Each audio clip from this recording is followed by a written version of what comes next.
motion to approve the agenda as altered? So moved. Second? Second. All in favor? Aye. Opposed?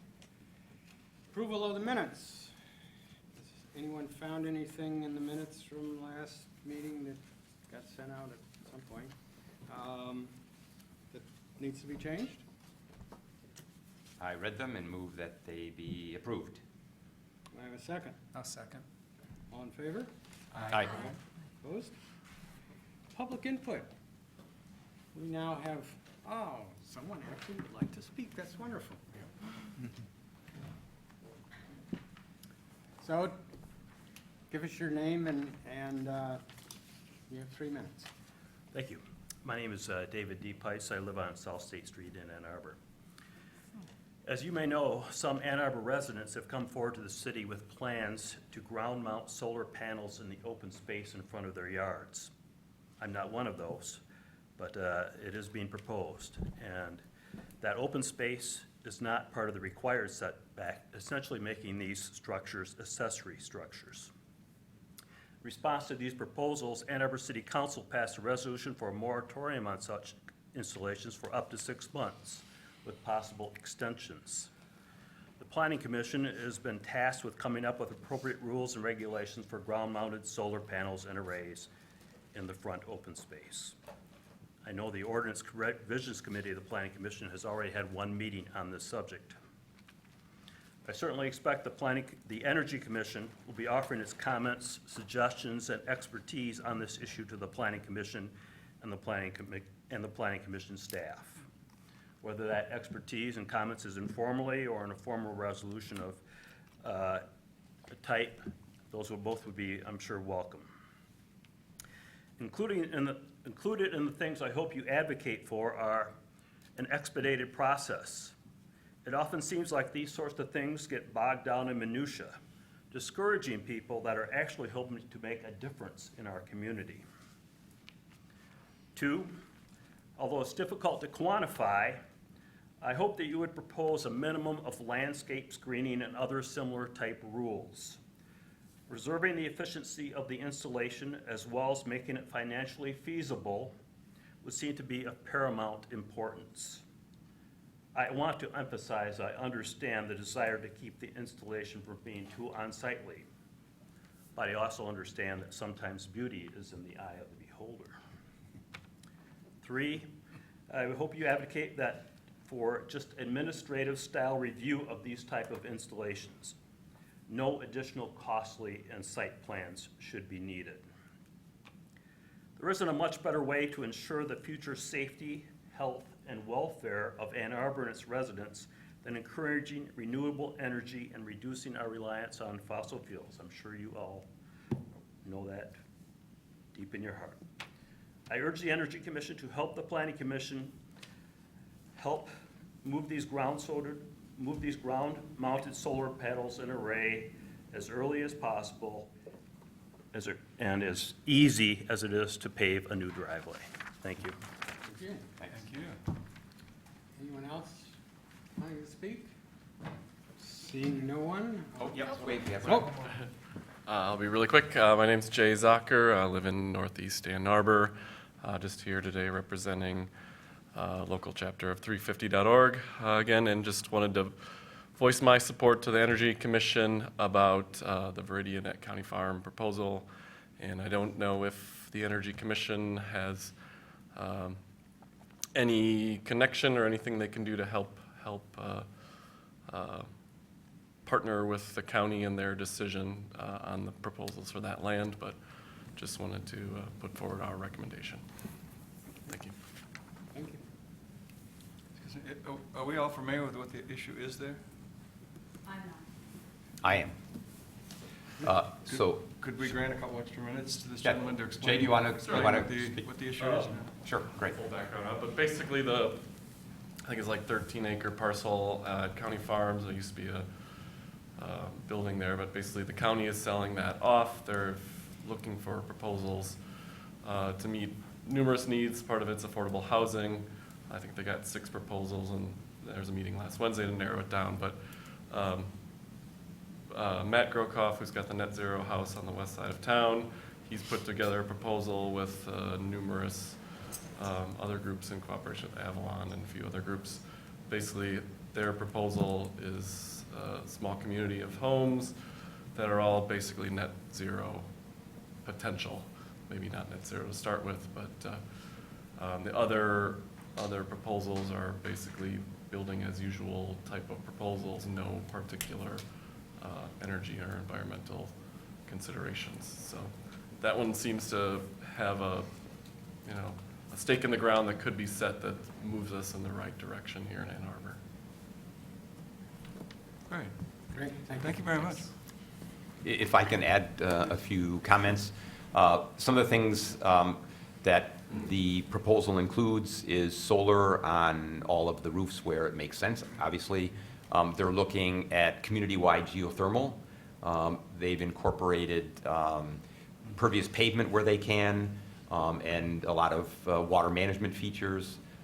As Jay mentioned, the attempt is to get to net zero, or at least have that potential. I wrote a letter in support of, so I reviewed all of the 6 proposals, wrote a letter in support of it. I know Susan Hutton did as well. It's now maybe 2 months ago. I forwarded, I believe, to all of you the letter that I wrote in support of it. I would encourage you to look at that and look at the proposals.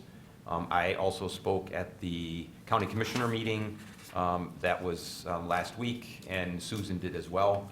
There were a number of other people that spoke, but there are some, let's say, interesting other proposals.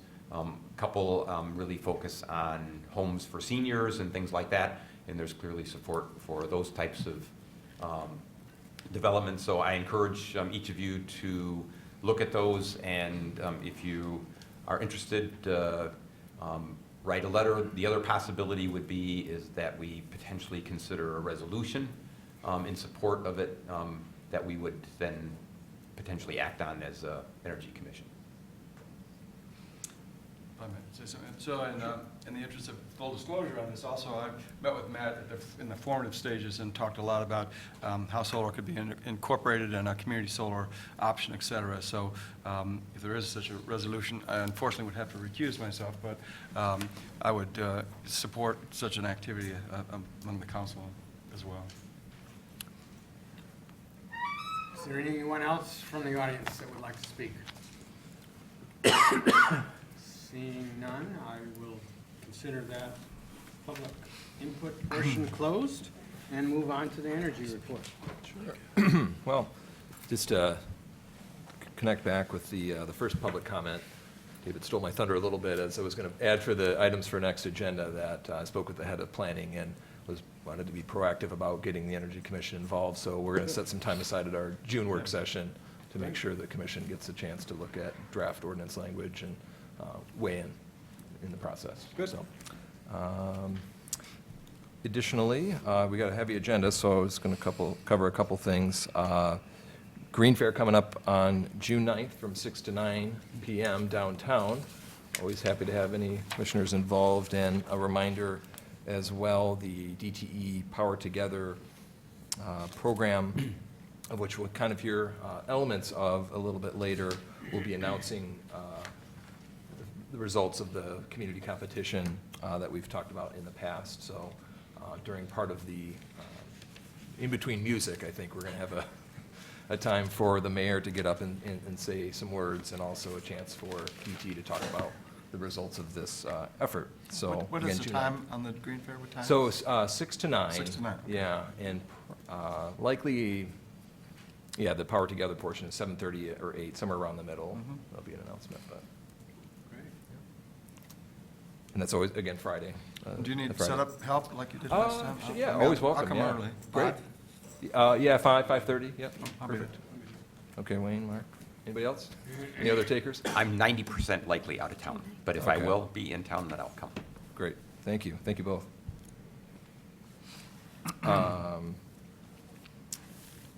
And sent around, again, a couple resolutions with the meeting materials at May 1st council meeting. The community solar resolution passed, and we're going to talk about solar later, as well as a resolution brought forth by Councilmember Chip Smith on city facilities and capital planning and making sure solar is incorporated into capital projects and LEED Silver at a minimum's attained. So stuff we've been talking about of late and making it formal policy.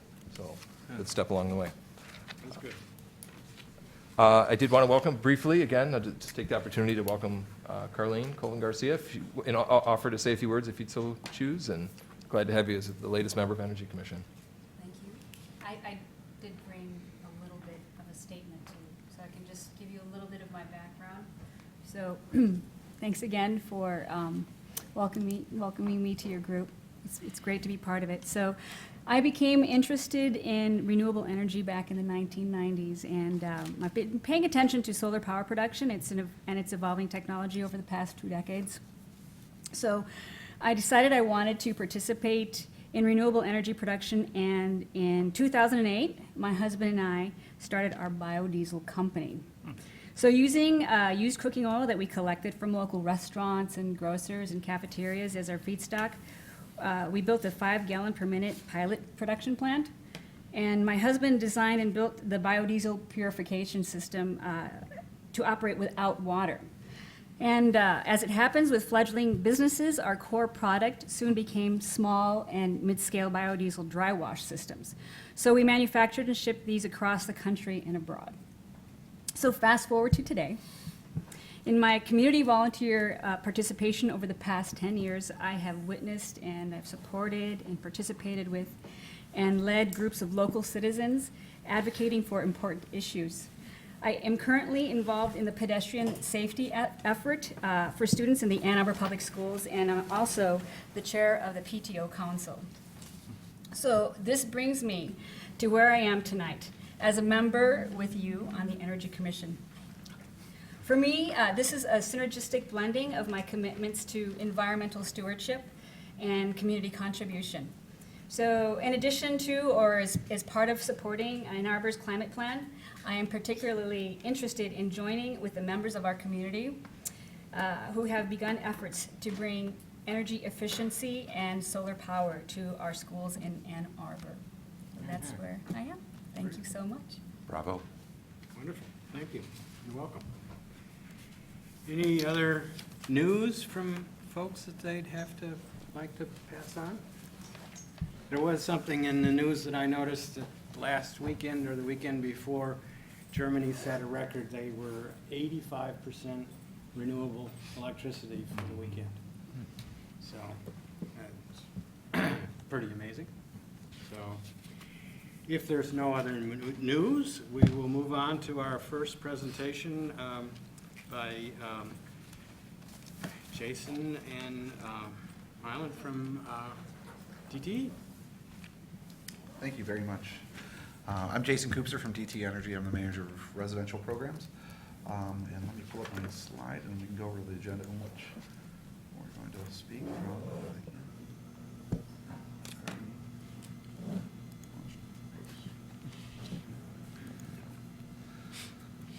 So basically what I'm going to provide is Mr. Mirsky, thank you for putting this as an agenda topic from a wonderful experience that you had with one of our programs, and I'm very proud of the fact that he was able to find such value in one of the programs we provide, which is the Home Energy Consultation Program. So we've branded a direct install program that we have for one of our many programs that we have. I wanted to use the opportunity to not only talk about in depth with that particular program as well as our DT Insight program, but just give an overview of some of the accomplishments that we've had with the energy optimization programs within DT Energy, bring a little bit more awareness as to the different programs that we offer. So kind of give an overview, go a little bit more in depth in my area, which would be the residential programs, and then go in a much deeper depth of the home energy consultation, the DT Insight program. So I'll try not to take too long and just go ahead and move it along if I have to. So I wanted to talk about the programs that we have from DT Energy for energy optimization. Within the country, we are probably one of the larger breadth. I won't say the biggest because I haven't benchmarked it, but we have a very diverse set of programs that we're trying to offer a wide and varied opportunity to our customers to be able to participate in energy efficiency. and we offer this throughout our service territory. Only one of our programs within the residential space is only for electric only, and all the rest of our programs are actually for both our gas and electric customers. And I'm going to get in depth a little bit more about the residential programs in a moment. I want to talk about the other 4 that are to the right in that slide presentation. And that's starting with our commercial and industrial program. We have a prescriptive, non-prescriptive, self-direct, BEC, and retro-commissioning. Our prescriptive program is really about measures that are proven. Their energy savings are in our Michigan Energy Measures Database, or the MEMD, which have a deemed savings for them, and they have a pretty well set amount for a rebate for customers who want to take advantage of those particular measures. Our non-prescriptive is basically our custom measures. That's usually done around processes or in situations where a facility, let's say for lighting that's going to have 24/7 type of lighting, it's a much more cost-effective upgrade to recognize the total amount of energy savings because their hours use is so high. So you can claim that type of savings in a custom manner. So those are the 2 largest spaces in that. We have a self-direct, which allows some of our larger industrial customers to opt out of the majority of the surcharge, but they have to come up with a plan for themselves. A fairly small participatory group then in that area, but it's offered by the law, so we follow along with that. The BEC stands for Business Energy Consultation, which is very similar to the Home Energy Consultation, but it's our way in which we're trying to address the needs of small businesses. And this would be the restaurants or gas stations or party stores or things like that, where we're gonna come inside their business and do some direct installs for lighting or some flow restrictors on some of their faucet areas from their bathrooms, as well as some exit signs and potentially some thermostat type of things. So, but also educating them about options and about our other programs as well. And then our retro-commissioning as well. It's retro-commissioning, working with an existing building and trying to figure out ways to make it more energy efficient. Moving on with the education awareness program, part of the Public Act allowed for us to have activities that are for strictly education purposes. And that we've got an area that focuses on both residential or CNI, and then we think that our employees can be some of our biggest advocates as well, because we have a lot of them, several of them in the room today. And we've got 10,000 employees, so we want to make sure that they are up to speed with all of our programs and be advocates for it as well. The next one is our pilots program. We focus on our residential and our commercial industrial programs for different pilots and research to offer new technologies or new ways in which we can deliver them. And those are, some of them move on to be commercialized programs and some die on the vine just because that's what the nature of pilots. But one of which has moved on is the Home Energy Consultation Program that moved on several years ago. And the most recent one is the DT Insight Program. So those are 2 successful pilots, which I'm glad we're able to present to. And then we have our energy management tools. And what that basically is that we're looking at the DT Insight program that we have, but we have devices in the home that can do even more. And that's going to be in terms of programmable thermostats that can be controlled through this bridge, lighting controls through this bridge, sensors such as fire alarms, that you'd be able to control outlets or plugs or light switches remotely through this app. And these are this energy management through this app itself. So if we have the hardware there and the technology, let's see if it's got some fruition that we can advance it with in that pilot. So that's one of our focuses. And then we have some demand side management, our Cool Currents equipment upgrade. That's really with what used to be known as the interruptible air conditioning program, which I'm sure you guys are all familiar with. We just kind of rebranded it to Cool Currents. But it's interrupting air conditioning load for a residential customer. A behavioral demand response. That one's basically asking customers, on hot summer days, do you mind turning off your air conditioner? Do you mind turning up your thermostat? And we're going to do those on basically critical peak loads. And we're experimenting and understanding what that response is. And we're actually getting positive responses. I think we called 10 events last year that were all successful. And then we have dynamic peak pricing. That's encouraging customers to understand that how we pay for energy, they may also be affecting their bill as well. So when we call an event that could cost for very expensive kilowatt hours, would they actually react and shift that load to a time in which that might be cheaper, or actually shave the load completely? So that's what that particular rate is for. And then dispatchable customer generation, which is pretty self-explanatory, is we can call and ask for them to help us with our peak periods. So that's kind of the breadth of what's going on within our energy efficiency space. That is the pleasure of my director to manage.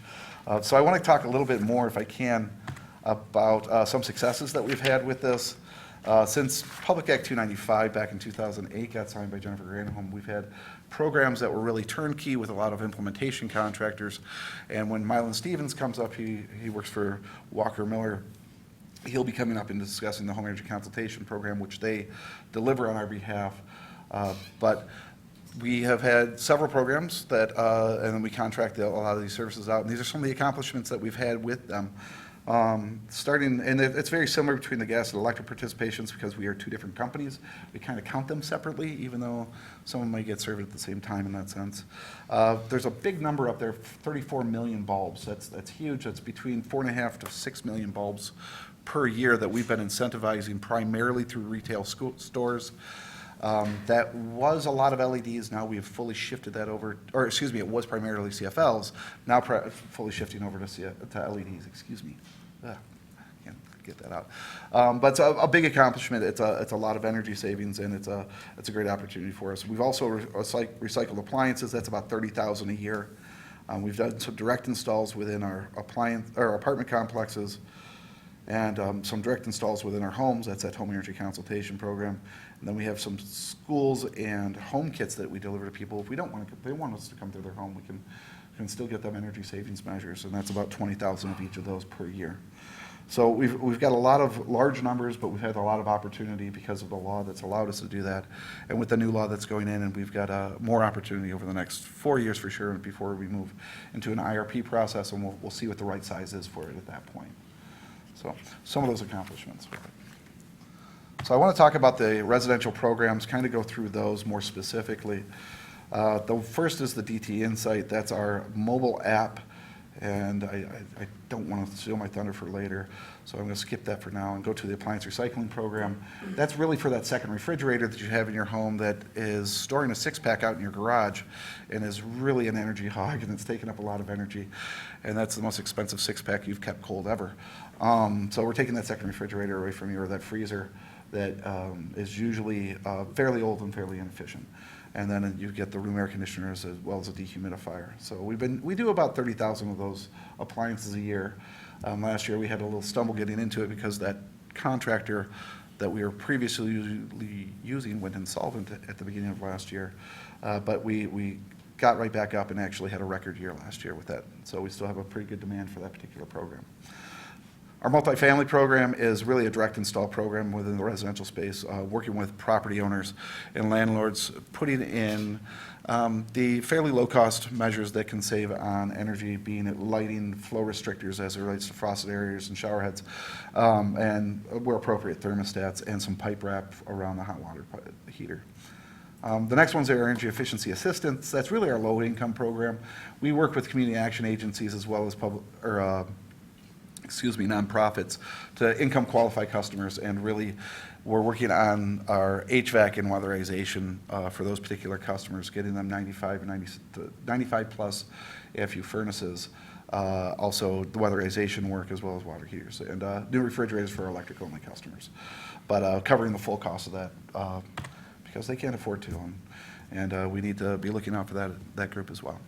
Next one that we have is our Energy Star Lighting and Appliances program. That's really where those light bulbs come in, but we also work with rebates on some other appliances such as Energy Star for room air conditioners and our washers and dryers that we're looking to move into with that as rebates for those. Right now it's strictly washers, not dryers yet, but we're looking to expand that, as well as some electronics that we work with a midstream program with that. The next one's pretty self-explanatory. It's the HVAC and water heating program. That's pretty much, it's a trade ally delivered network. So when you usually don't replace those ahead of time. Some people do, and we appreciate that. But usually when your furnace fails is when you replace it. And the sales opportunity is when that contractor is out there and says, I can replace this with an 80% efficient furnace, but I can actually replace it with a 95% or a 97%, and DT has a rebate. So we really have a tight relationship with those trade allies to make sure that they're helping promote our programs with those. And that's really where the opportunity at that critical moment to sell that program is. And very similar with our auto weatherization program, that's both home performance for a full, robust, get a fully consultative evaluation of your home with blower door tests and image thermography. And we were offering incentivized rebates for people who did 3 or more measures to make it more of a holistic approach with it. But we also wanted to be able to help out the DIY people with that wanted to do the insulation themselves, and they wanted to be able to do it. So we have our windows and insulation, because some people don't have the money to do the whole home all at once. And sometimes, what am I going to spend my discretionary income on? I'll do insulation this year, I'll do windows next year, those types of things. So that's that particular program. Our online energy audit program, we also talk about it's also a part of the Power Together campaign. That's a kits program where we actually mail kits to customers who complete an online survey. And it's got similar types of things as were in the home energy consultation, as well as the multifamily program with the flow restrictors and the pipe wrap and the faucet aerators. The home energy consultation, I'm not going to steal Mylan's thunder on that. The schools program, we focus on 4th through 6th graders. We follow within their curriculum about environmental science as it relates to energy efficiency. We provided a presentation to them, and then we give them a kit to take home and install with their parents. Very similar type of measures, and then we rotate back to each of those schools every 3 years to hit that next batch of kids to inform them and educate them. And our last one is our home energy reports program. That's a behavior program. I don't know by a show of hands how many people may get that letter. It shows you comparatively to your closest 100 neighbors. There's a couple of them. Okay. That's basically what that program is, and it makes people, a lot of people think that they're doing a lot better than maybe they are. And this gives a little bit more of a taste of this is what we're finding in the data. And some people, if they're winning and they're doing a lot better than everybody else, they want to keep that score and they save more energy. And the people who aren't, they find themselves a little jarred and they want to do something about it, and then they start saving energy. So the treatment works. Yes, sir. 2 quick questions to that last point. Is that a separate report that one requests, or does that come as a part of the bill? How do you get the energy report? The way the program works is that we take a population, and it's a random control trial, and it's how we have to claim the energy savings with it, is that we'll take a population and we'll randomly separate them into 2 populations, which means it's an opt-out program. You can't request it because it would bias the survey if you are a person who opted in, because they would have a statistically different nature about them, which would be a cohort bias as it relates to the test of it. So we size that up to the number that we find appropriate for needs for energy savings. So that's how that program works. Did that answer your question? Yeah.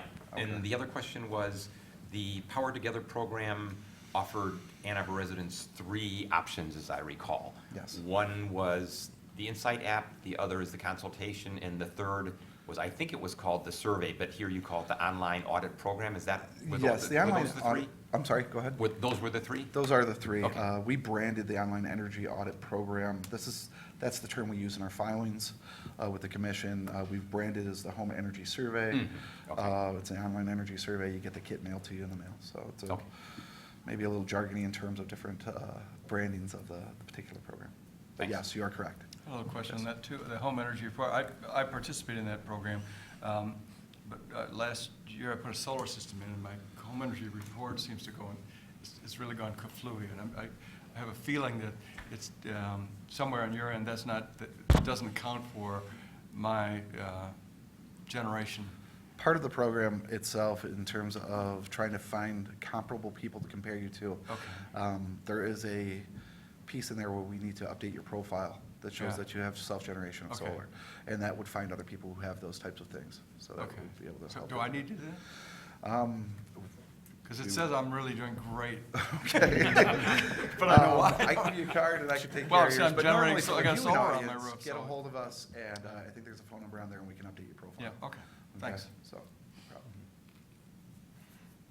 And Okay. just a similar note on, and you're definitely talking to an audience that's probably not normal, because I also have solar, but I know the DTE Insight app doesn't work for folks with solar. And so I just caution you as, more folks get solar, you probably want to offer similar programs to them. 'Cause something to do with the different meter and all that, but it seems like many of your programs, once you actually have solar and on that, are not compatible with that.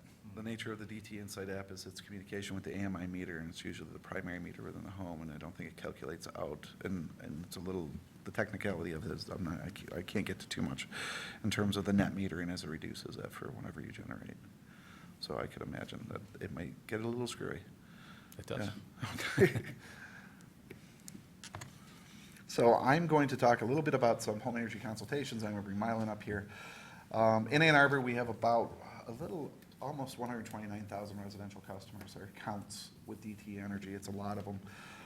The home energy consultation program to date, we've done a little over 2,200 in the city since back in 2011. So it's a fairly small penetration rate. You can see that with the Power Together, we've done a lot this year. We've almost done a year's worth in Ann Arbor. So we've had 300 of them completed this year already. I think that give a credit to the Power Together campaign for the efforts that have been done here. One thing that I would like you to realize is that whereas there is opportunity here, we do depend on this program for a lot of information for our low-income customers. It's a free program. It's our most vulnerable customer segment, and we offer these measures that they can start saving on immediately, and some low-cost, no-cost tips. So some of that's driven by marketing and locations in which we try and market it, but we still show that Ann Arbor is a very fruitful opportunity in terms of how we might be able to help. So I'm going to bring Mylan up, and I'm gonna- Before you Yes. do that, Yes, I'm could you sorry. go back a slide? Sure. Sorry. So, actually, I had written it earlier, and great that you have it. The penetration rate, I think, is really important to us today as far as the topic, because we'd obviously like to see that go a lot higher. And I think if you go back to your second slide, where you have all the EO programs, it would be really interesting to know what the penetration rate is for the applicable customer group for each one of those programs.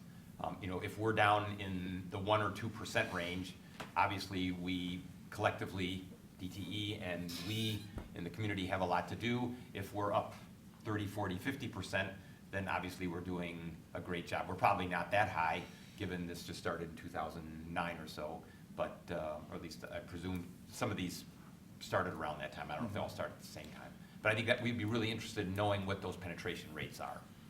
As well as And the what we goal. can do to help. Right, as well as the goal you have for Ann Arbor. I mean, somewhere in your program, you have some idea of how much emissions or energy reduction you'd like to achieve.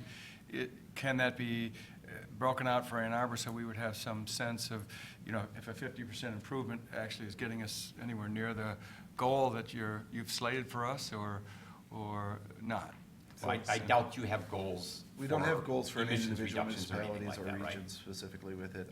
Our goals are basically set off of legislation, and it's for our service territory based off of what our forecasts are. And we try to, again, offer a very varied and wide dispersion of our programs, so we don't really set a goal at any municipal level. So would a 3% penetration rate be something that you would call your supervisor up and say, look what I did, I want to raise, or would that be something you would say was business as usual? I would think that a 3% penetration rate would be a remarkable penetration rate. I think that there's I think that would be successful, yes. That would be- 2% or 3%? 2-3% would be successful, but I would really like to your point to understand what is the levels of penetration as it relates to, you can look at that in several different ways. You can look at it as just numbers of participations. So we talked about the penetration rate of a home energy consultation, that's 1.7%. How much is that in terms of energy savings? Right. Those are fairly low savings energy things. There's some lighting in there, which helps a lot. But flow restrictors and faucet aerators are not as good as weatherization. They're not as good as a furnace. It's really about the education there and what the customer can do for the next step in that journey. So you can look at penetration in terms of how much energy was saved actually within the city of Ann Arbor as well, and at least at a deemed rate with our MEMD. So there could be several different studies as it relates to how much energy and what penetration we have within. So when we say 3%, is that energy? If it was Right, that, it would right. be huge. If it was people, maybe not, numbers of participations, depending on what they're doing. So, Well, that's why I want to know if you had a goal for those things. So. Do you also have a limit? So we know, each one of us know the bill that we get from you. There's a line item where we all pay every month by our usage, a energy efficiency tariff fee, whatever the right term is. That obviously funds a certain amount of activity. And is there a limit for the DTE service area or by municipality of how much that would then potentially cover? In other words, 2% of the penetration per year, or 0.5? Do you have or can you give us a figure? If not tonight, then So our then later? legislative goals with that, if I can answer in that sense, our legislative goals through the state and the new law is saying that we are expected to hit 1% of our forecast from 2 years ago. That's our energy legislative goal. So whatever our forecast from 2 years ago is what our legislative minimum is 1% of that.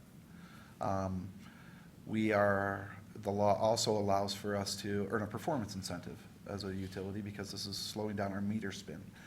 That performance incentive maxes out if we save 1.5%. So our plans as a company are to hit that maximum performance incentive and save 1.5% starting in 2017 and moving forward through 2021. After that, we move into an IRP which is the Integrated Resource Plan, and it's going to be what is most cost effective for the utility in terms of how to service our customers in that manner. So that's how the law is structured with that. So the 1% is of the total energy use, the electricity. That is our load, demand, yes, our that was the forecasted load. Not demand, kilowatt hour or megawatt hour load. Load, Kilowatt okay. hour. And that's 1% over what period of time? That's per year, Per year? per year. Yes. Based on Okay. 215 forecast. Correct. That would be 17's goal, and it keeps on lagging in that, just so we can have a forecast to set goals with. Yeah, Yes. that's great, that's great. It's in the energy law. Yeah, the new one, right? Okay, thank you. So I have a question about how well, are you finished? I guess, No, Well, there's gonna that's, be a I think that detail. answered his question. Oh, okay, But I was going, am I finished with his question? or- I'm sorry. well, somewhere in there where you'll be talking about how you're rolling this thing out, and I'd be interested in whether or not you're working with groups of individuals. For example, Terry, I used to work with Terry under the Better Buildings Program with Michigan, and we had a large program with Grand Valley State University where they offered this in partnership with us to their employees, and it worked really well. I was just wondering if you're doing anything similar to that, or is this just individual customers one at a time kind of a thing? It's trying to aggregate a group of customers by partnering with some organization. So we do a lot of collaborations with actually Consumers Energy. Okay. So that we can serve similar type of programs more effectively and more cost effectively with it. And that the customers don't feel like they have to put in that rebate for both, and it'll encourage them even more so. Most of our collaborations are going to be with our sister utility within the state. We have other collaborations with Thaw. We do collaborations with our nonprofits as well as with our community action agencies. So that's most of our partnerships in that sense.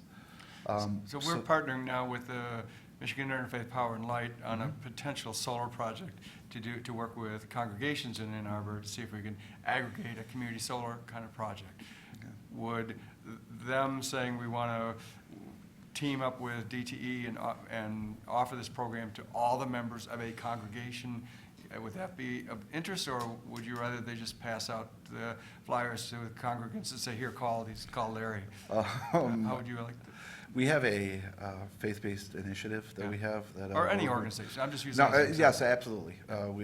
We look at Right. that as all conduits to be able to spread this word and be Right. able to get people involved and try and work with, we've worked with a lot of church groups, with a lot of our outreach as one of our conduits, Right. as well as different other programs that DT is offering for, primarily through our lower income programs, our LSP program. But yes, this would be definitely something we'd be interested in pursuing. Okay, thank you very much. Yeah. So let me give Mylan the opportunity. So, let's see here. Talk about the Home Energy Consultation Program. Thanks, Jason. Thanks for allowing me to step up and speak a little bit about the Home Energy Consultation Program. Again, my name is Mylan Stevens. I'm with the contractor, the subcontractor Walker Miller, and I'm the program manager. And I just want to kind of give you some details, a little bit more about what to expect from a home energy consultation. I know Mr. Mursky had one, and he had a really good experience, so really happy about that. But want to kind of give you a little bit more details as far as what to expect when we have one of our energy specialists in the home.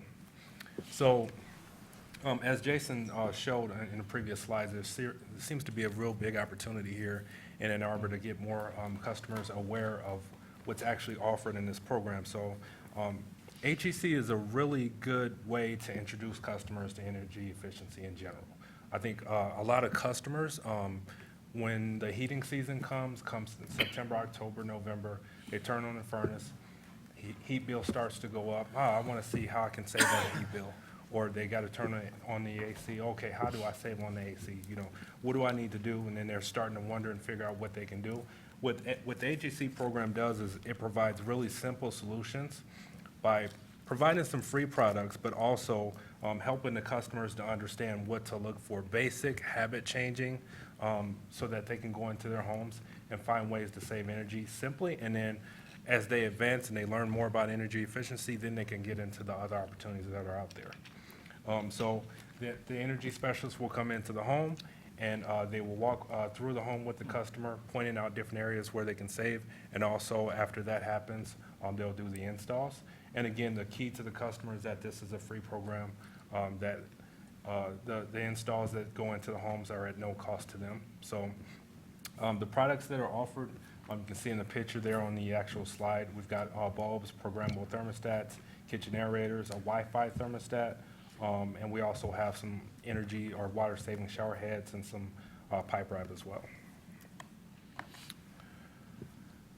So gas customers, again, I just mentioned with gas customers only, and so we have our state kind of split up with our gas-only territory, our combo territory, which is electric and gas, and also our electric-only territory. Our gas customers could be eligible for the products that we show here, the thermostat, the aerators, and the pipe wrap and shower head. And then our combo customers get to experience a little bit of both, so they get the LED light bulbs as well, potentially. So what to expect? So your appointment's scheduled. So you schedule the appointment, and then the energy specialist arrives at your home, okay? Then they do a full home walkthrough. So they'll walk through from basement to top floor and point out different areas and give you different tips of where you can save on energy cost. Then they'll do the direct installation of products. So energy specialists install everything. They don't leave any products behind for the customer to install. It's direct install all the way through. And then you get a home energy profile at the end of the install process. This shows you what you can potentially expect to save from the products that were installed in your home over the course of 12 months. Okay, so depending on how much was installed, square footage of the home, different factors, weather zones, they can play a role in how much a customer can expect to save. Some customers save, $100. Some customers can save up to $300, just depending on what was installed and those other factors that I mentioned. And then there's the program referral. So really one way that we can help build awareness is through the customers that we serve. So we do have a customer referral program. So if you're a customer and you refer another customer, that customer calls and they schedule an appointment, you could be entered in for a drawing for a $100 gift card every month. So there's an incentive for the customer as well. But that's one big way that we're able to really penetrate the markets that are out there is by word of mouth. Once customers are aware of this program, they tell their neighbors, they tell their friends, family members, and then we're able to serve more people. A little bit more detail as far as what happens in the home. So you would expect a call about 30 minutes ahead of the appointment. The energy specialist that comes will be dressed in DTE apparel, and they'll have a name badge with DTE. And then again, they'll review details with you about the products that are going to be installed. And that home energy profile, again, this is an example of what it looks like. It shows the products that were installed, estimated annual savings, and then recommendations, which is a key portion of the profile. Because with the recommendations, we have what we call no-cost, low-cost recommendations. Those are the ones where you can go and you can put insulation around the rim joist in the basement. Those are things you can do yourself. Those are things you don't necessarily have to call a contractor to do, okay? And then once a customer is able or ready or interested in potentially upgrading that furnace, then there's recommendations on how to go about that and the rebate programs that Jason mentioned that tie into that as well. And then also, there's information on potentially some of the other energy programs that Jason mentioned, as well that some customers may be eligible for. So again, to schedule an appointment, we have 3 simple ways. You can pick up the phone and call the number. You could also get online and go directly to dteenergy.com and schedule right online. That's a newer feature that we've offered since November that many of our customers have been taking advantage of. And then also, too, we have on-site scheduling at our outreach type events. So we do a lot of outreach throughout the different cities that we serve and the areas that we serve. And many of our outreach event folks can schedule right there on site. We found that we have a better conversion rate, too, once we're able to give the customer the convenience of scheduling right away versus the customer giving us the information and then we have to follow up with the customer. Customer may lose interest. So we get a chance to catch the customer right when they're interested. And then the last thing I want to mention about the home energy consultation is one of the really special program offerings that we have with HEC, and that's video remote interpretation, or VRI is what we call it for short. It's a software that allows us to be able to communicate with the deaf community. And to my knowledge, and Jason, correct me if I'm wrong, DTE is the only utility in the country that actually offers this. It's the only utility that's actually stepped up and really tried to find a way to communicate with the deaf community, to serve them the same way that we would serve any other communities out there. We have special trained energy specialists who have a special device, and this device has a live interpreter, and they're able to show that device to the deaf customer, and then the interpreter hears what the energy specialist is saying and can communicate to the customer. It's really an awesome program. So it's still kind of in its infancy, and it's still an underserved community, but I think we have a really good opportunity to really grow that program. Again, that's HEC in a nutshell. It's just really the first step for a customer to really learn the basics of energy efficiency and then get them interested and then start to change some habits. Some of the little habits around the home that maybe we forget about, but then also too, building the awareness about what DTE has to offer. All right? Any questions for me? All right, thank you. Thanks, Milo. I appreciate it. Kind of jump back into my slideshow here. If I can pick up about where I left off here. So now I want to talk about the DTE Insight app, which again was one of the next components as related to the Power Together initiative. Curiously, how many people here do have the Insight app? Show of hands. So a good majority, I would expect from a very engaged audience. So, but for the people at home, I will kind of explain this app and a little bit how it works itself.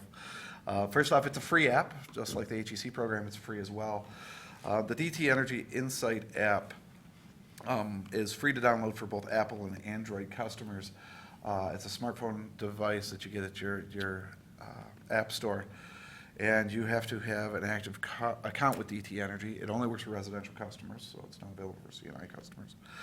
And basically what it does is that it opens up, it's a behavioral program that we offer out of energy efficiency, and the idea is that the more you're informed and the more you understand how you're using energy, if you wanted to make a change to your bill, with that more information, you'd be able to make that type of change.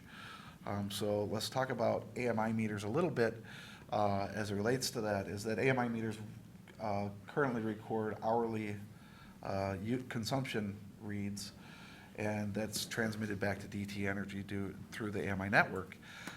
When you download this app and you log into this app, what it does is it allows you to see the day before's hourly reads for your home, and also all of our stored reads that we would have for your home. So it's allowing you to look at that, and if you can see on the screen there, you can see those hourly reads in a clock-type fashion.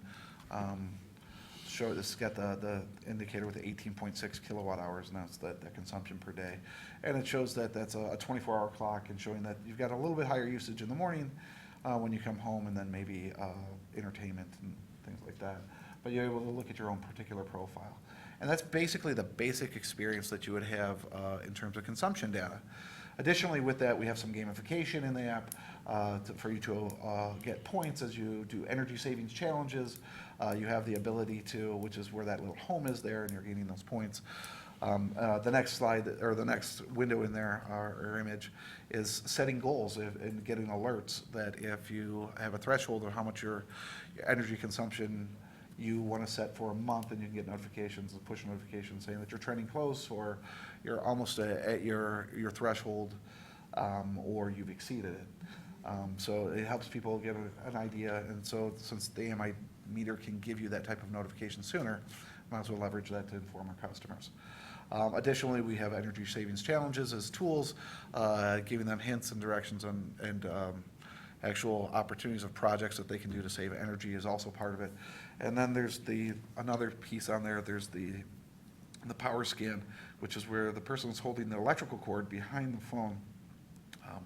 That's actually it's used, that works on Apple devices, that it actually can line up a cord on there and tell you what is the draw of the energy for that particular device, so that you can sort of like a sub-metering type of thing that's real time with that, and you can save those, which is a pretty neat feature for the DTE Insight app. But that's what's available with the free download itself. And also, if you're a gas customer, there with an AMR read that gives you daily reads. It doesn't have interval reads, that's more granular than that. And so for our combo customers, we also are able to offer that daily read as well. And you can set gas savings goals just like you do the electric savings goals. So that's the basic experience. And then there's this more enhanced experience. So I'll show of hands how many people have the bridge. We got one with that one. Okay, so this is the Energy Bridge, and what this does is that that you can click on your app and request a bridge. And currently, we send them free to our customers, and it connects to the home Wi-Fi system. And what it does is, after you've connected to the Wi-Fi system, and you want to what we call bind the bridge, and it opens up a channel between your AMI meter and the bridge itself. And it allows that bridge to communicate with that in a secure manner to the AMI meter. And what that does is that supplies you in real time how much energy consumption you're using. And it stores historically within the bridge itself, the DT doesn't store it, granular data at the 60-second interval. So you can see that that dial, that face on the left side of that image there, is a much more granular use. Those little bumps up and down are going to be the refrigerator cycling on and off, or potentially the furnace is going to be kicking on, and you can see much more in granularity. And then in the center, you've got that 14.3 with KWH. There's actually a KW meter that is that real-time connection to your bridge, showing you what your actual consumption is at that moment. I think it's got a 2-second delay, so if you shut off your lights, it'll a couple seconds later it'll show that actually drop down, and if you turn on your stove, you'll see it pop right back up. And but it's more information, so you can actually do your own troubleshooting and what's on that's causing me to use so much energy, and then also what's the cycle that I use within my home. So that's everything else in the app stays the same except for that particular feature, that dial, to further engage customers to be able to see how they're using energy even more granularly. So that's basically the DTE Energy Insight app. Very different than the Home Energy Report, even though they're both a behavior program. This is obviously an opt-in program, so the way in which we study the energy savings related to this is very different. We do a quasi-experimental design by finding people with a matched sample with similar usage before they receive the treatment. So, Are you able to track how often and for how long people actually use these apps? we do know, because what happens is when you engage with it, it registers as a usage, yes. I don't have the stats on that. If that's going to be your It'd be next question, interesting I'm to see. sorry. I'm sure initially, there's it's a geeky thing, it's great, and people spend a lot of time with it, but I wonder how long people actually use it, and when it sort of ends up. So this being a new program, one of our initiatives and efforts within our marketing is to further engage and to get the stickiness, It's, all right, it's neat, it's cool, it's fun to check it out the once, and then I ignore it, it doesn't really do its job. So how do we encourage people to come back? We've got a few different ideas that we're working with, besides just marketing, but how do we incentivize people to do that? So, Cool. Great. yeah, we have efforts with that. I have another question about the penetration rates, frankly, for both the app and the HEC. So for some background, a subset of us were a part of a group that developed a proposal of 5 programs that we wanted the city to fund for reducing greenhouse gas emissions as a contribution to Ann Arbor's Climate Action Plan. And one of the programs was an energy efficiency program, and one of the things that we talked about, didn't really officially have as a goal, was the idea that we would like to have every residence in Ann Arbor have some type of energy efficiency consultation, energy audit done roughly every 10 years. And the idea behind that was owners change, people move, technology changes, CFLs to LEDs, ugly LEDs for chandeliers to nicer LEDs for chandeliers and things like that. So there's progress made, and it makes sense to get back and to talk to people and encourage them to rethink about what they're doing energy efficiency wise. So right now we're talking about 1.7% since 2009 on the home energy consultation. If you take as, let's say, maybe a high level goal of 100% penetration every 10 years, you can see there's a huge gap from what we would aspire to, perhaps unrealistically, and where we are right now. What can we do together with DTE to significantly improve the penetration rate for both home energy consultations as well as downloads and use of the Insight app? And I would add, as someone who's used the bridge, also with the Energy Bridge. That's, for me, the most interesting thing that we can talk about this evening. Okay. So what can we do more about? What's wonderful about the app itself is that we are not limited on the number of people who can download it, and our service can handle that type of capacity. As you can imagine, everything comes with a budget as it relates to our home energy consultations. We're scheduling about 30,000 to 35,000 of those per year for our entire service territory. We would be happy to do them in Ann Arbor as that demand is there. And I would imagine that we could potentially support doing several thousand of them in Ann Arbor if the demand itself is there.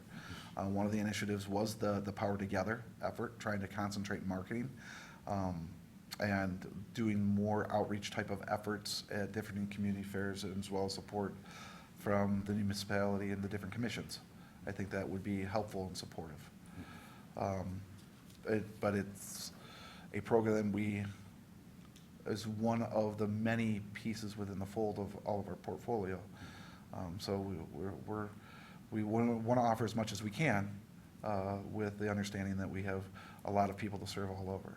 Right. That's because And as everyone's you and I paying for that spoke surcharge. before the meeting, and understandably so, one of the goals is that would be that DTE touches low-income residents because their energy bills is obviously a higher percentage of their income than maybe in an affluent community like Ann Arbor. So that's understandable that we don't want to see Ann Arbor and Birmingham and whatever be the main users of these programs. I can understand that as well. Is there any type of limits or penetration limits by community that have been defined so far? Or No, not at all. You're not Not at all. So in a sense, it's first come, first serve right now. Really, absolutely. Okay. Until we run out of budget. then we Yeah. have to suspend the Is program. that budget renewed every year? or Yes, it is. So if I'm in the queue for this year and the budget goes out, do I start all over again next year, or am I carried forward? Sorry, No, there's- we. You're we're at in the top of queue the to get list this, and for you us run to out of get you. money.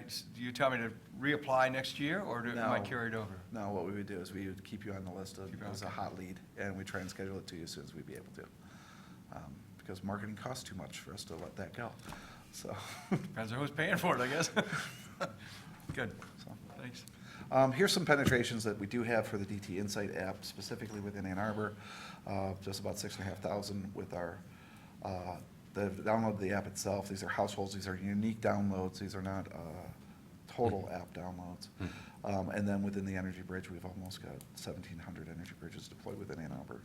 And then you can see with this product being put out about 34 months ago, you can see that our total downloads and then our unique downloads being the households, and those across our service territory. And we've got over almost 9.5 million sessions of people engaging with this app itself. So we're finding it to be very successful, and this partnership with Powerly, which is a company who's developed the app, and DT Energy putting this out, is really, really groundbreaking, and we get a lot of accolades at conferences when we talk about it. So. So, my fellow commissioner here brought up the fact that you have a limited budget for these things. And so my question is, and I know some of these programs are fairly new, so you may not have data, but in years past, have you run out? Have you used up your budget? And if so, when during the year has that happened? We try our best to land on a postage stamp at the end of the year.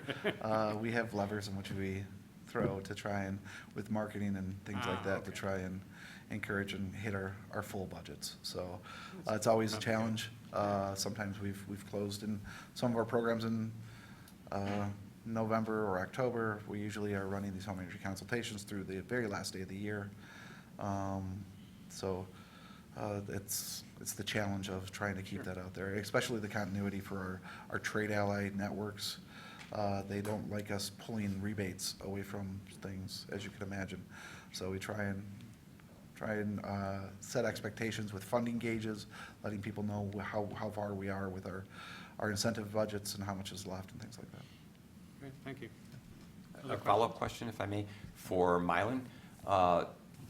If Ann Arbor were to secure funding, since you are, as I understand it, a third-party service provider, could Ann Arbor augment the number of consultations that are done in Ann Arbor with a direct relationship with your firm? Is that even conceivable? I'd have to ask. Okay. I'd have to look into that. I haven't had that question before. Could you get back with one of us, or, Sure can. I don't know, Nate directly, or with Sure me, or any one of us? Yep. Because you have experienced people, you have processes, you have programs, and that might be one way of leveraging your capabilities if we are at the point where we could do something like that. Okay, I'll see that. Right now. Also, I have a question too. Is Carla still there? Is she still running the place? Yeah, she is. Yep.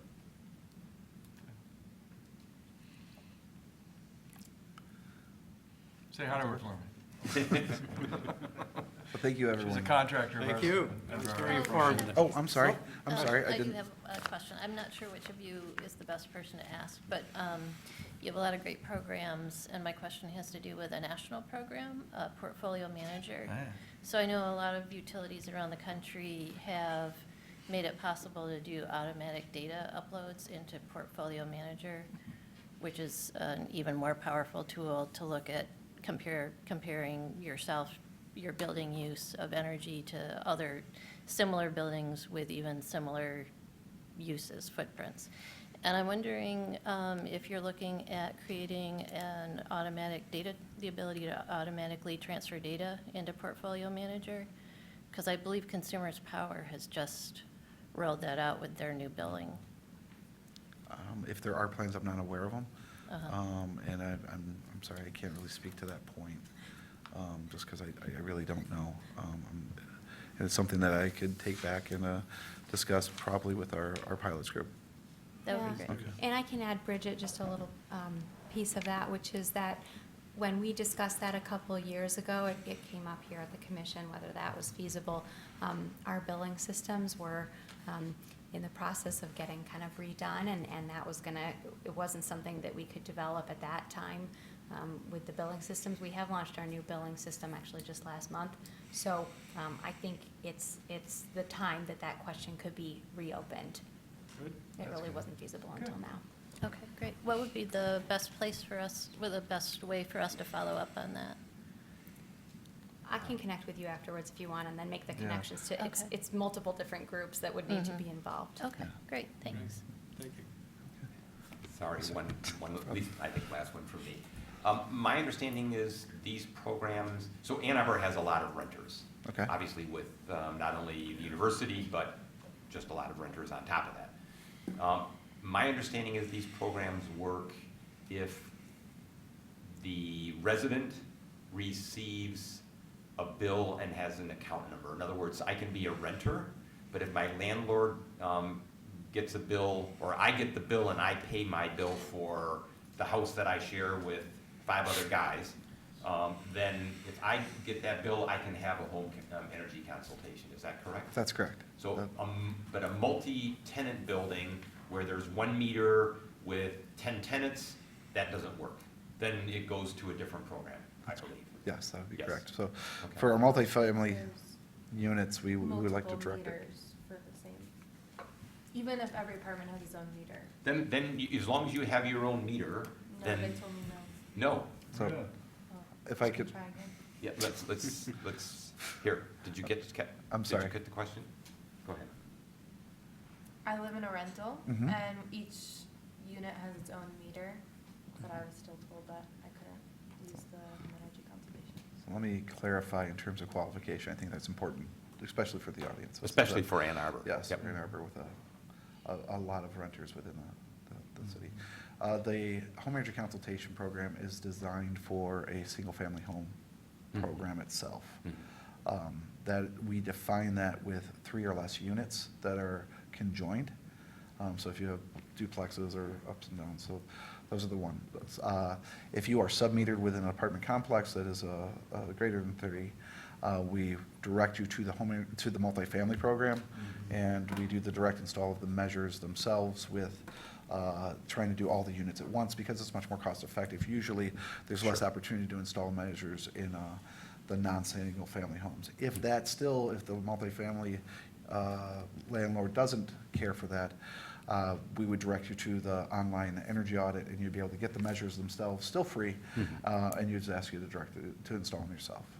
So, did that cover? I do live in a duplex, so I still got incorrect information maybe, but I'm excited to try again. Okay. We would be happy to come out there and service that. Cool. Okay. No more questions? Thank you. That's- Again, It's been very informative. thank you very much. I appreciate it. Thanks for coming. Thank you. Next on the agenda, we have DTE's new renewable energy offering. David Harwood. Thank you. Can you hear me? I can talk to either one of these or in the middle. That's good. My name is Dave Harwood. I'm the Director of Renewable Energy for DTE. And Shoshana and I have been talking for a while about coming here and introducing our new voluntary renewable program, which just launched last month on the same day we launched our new customer billing program. And so, let me see here, whoops, what am I doing here? And we are going to this one. So what I thought I would do to start off, before we get into those details, is answer any questions you have, or at least present some context as to where DTE is with renewable energy today, and show you on this map that at least since 2008, when PA 295 was passed, how we've progressed. We are now above 10% slightly, have a number of projects in the pipeline, and in fact filed a an amended plan with the Michigan Public Service Commission last year before the new law was passed, Public Act 342, that would have taken us to 12.5%. And now we're, obviously with 342, marching toward 15% by 2021. We are in the process of evaluating our options to get there, and we'll be filing a plan with the commission likely before the end of this year, or at least before the end of January. January 31st of 2018 is the deadline to file our 15% plan. So as you can see, we're majority of the renewable energy in Michigan for compliance with the RPS is wind. Wind continues to be the cheapest way to make renewable energy, at least in this state. And you can see on the map all the wind parks and where they're located. And they're color-coded, basically. In PA 295, there was a requirement that half of the RECs, up to half of the RECs could come from utility-owned systems, and half of the RECs had to come from third-party systems through some sort of purchase power agreement. And so the green labeled, or green labels are DTE-owned and operated facilities. The gray ones are the long-term purchase power agreements. And so we now, actually as of today, are just under 1,000 megawatts of renewable energy in Michigan. And in fact, why I say today is because this afternoon we went commercial with our with the largest solar installation in the Midwest, 48 megawatt solar facility in the city of Lapeer.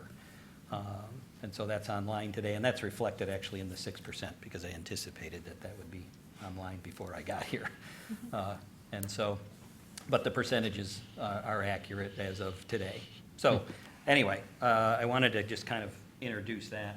The other thing I wanted to do is there may be a question, I do get this from time to time, is with the change in administration in Washington, DTE had always has been and continues to be a pretty progressive company, I think, at least in renewable energy progress. And there's been a lot of question as to, okay, with pressure on the Clean Power Plan and the EPA and other things happening, are we have we changed where we're going? And I thought, instead of me saying it, I thought the best thing to do would show you a video, which actually was aired maybe about a month ago, and maybe some of you saw this. This was on the NBC Nightly News with Lester Holt. It was actually filmed back in February, but it was a conversation between NBC and our chairman, Jerry Anderson, on exactly that question, and this is his response to that. It's about a 2-minute news story. If we can get it to go.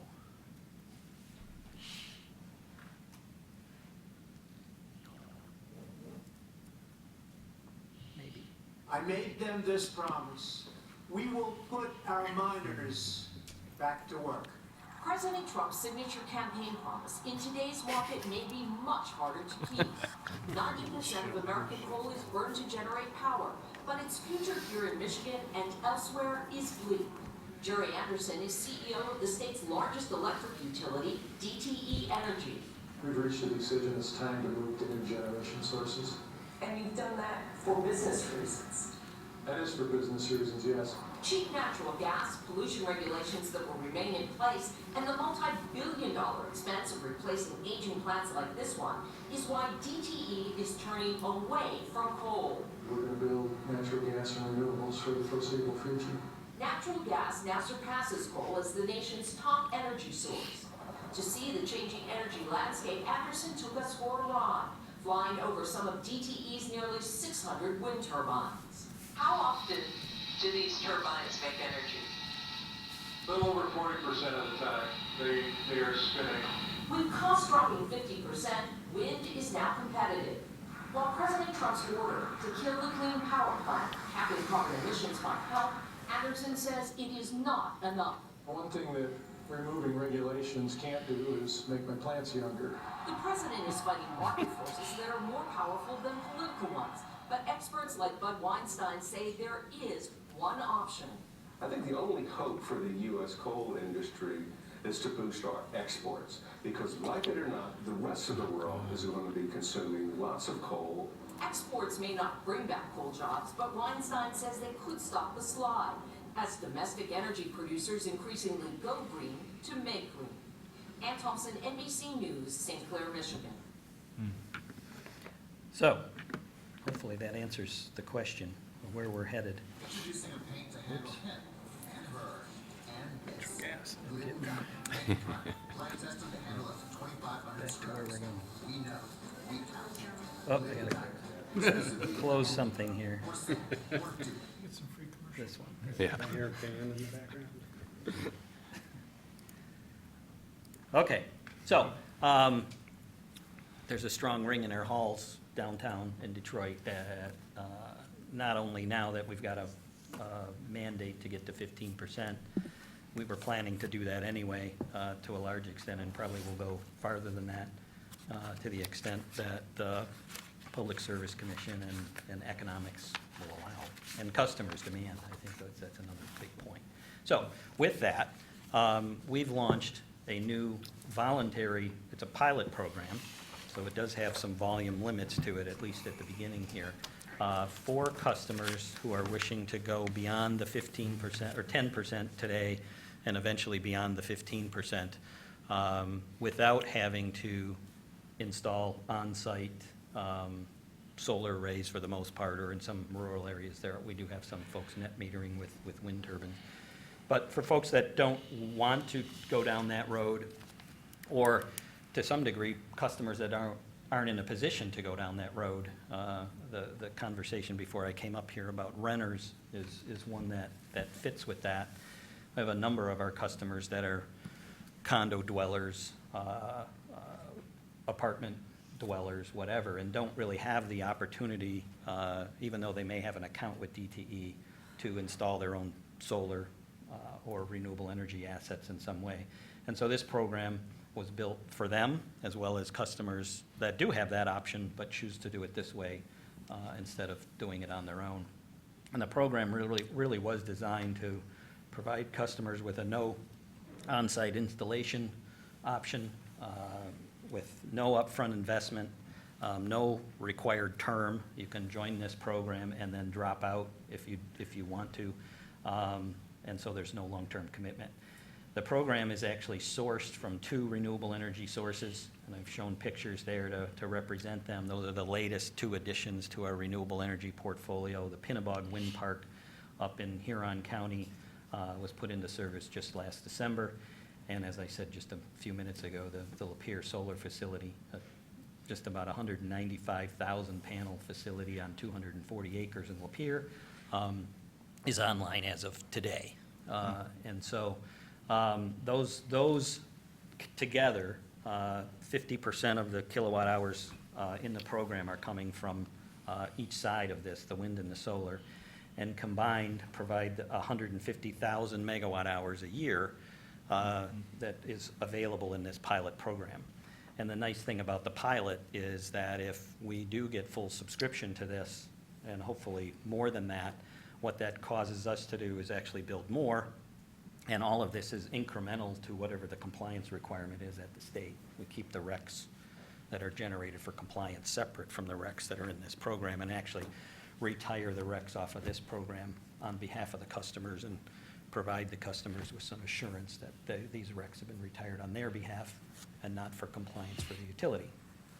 So the way this program works is we've taken the levelized cost, the life cycle cost of both of these projects, blended them together on a 50-50 basis, like I said, and that results in a per kilowatt hour cost of 7.2 cents per kilowatt hour. And so customers who want to subscribe to this program can subscribe in a variety of different levels. Basically what you do is you tell us what percentage of renewable energy you want in your monthly bill. And so you might want to go from where you are now at 10% through the RPS to 20 or 50 or 75 or 100. And what we do with that is then backfill or allocate the production off of these systems to your usage in your bill. And whatever, if you're not 100% My Green Power customer, whatever's left you're now still getting 10% of that through the RPS. And the total of those two programs adds up to the target number that you've subscribed to, whatever that happens to be.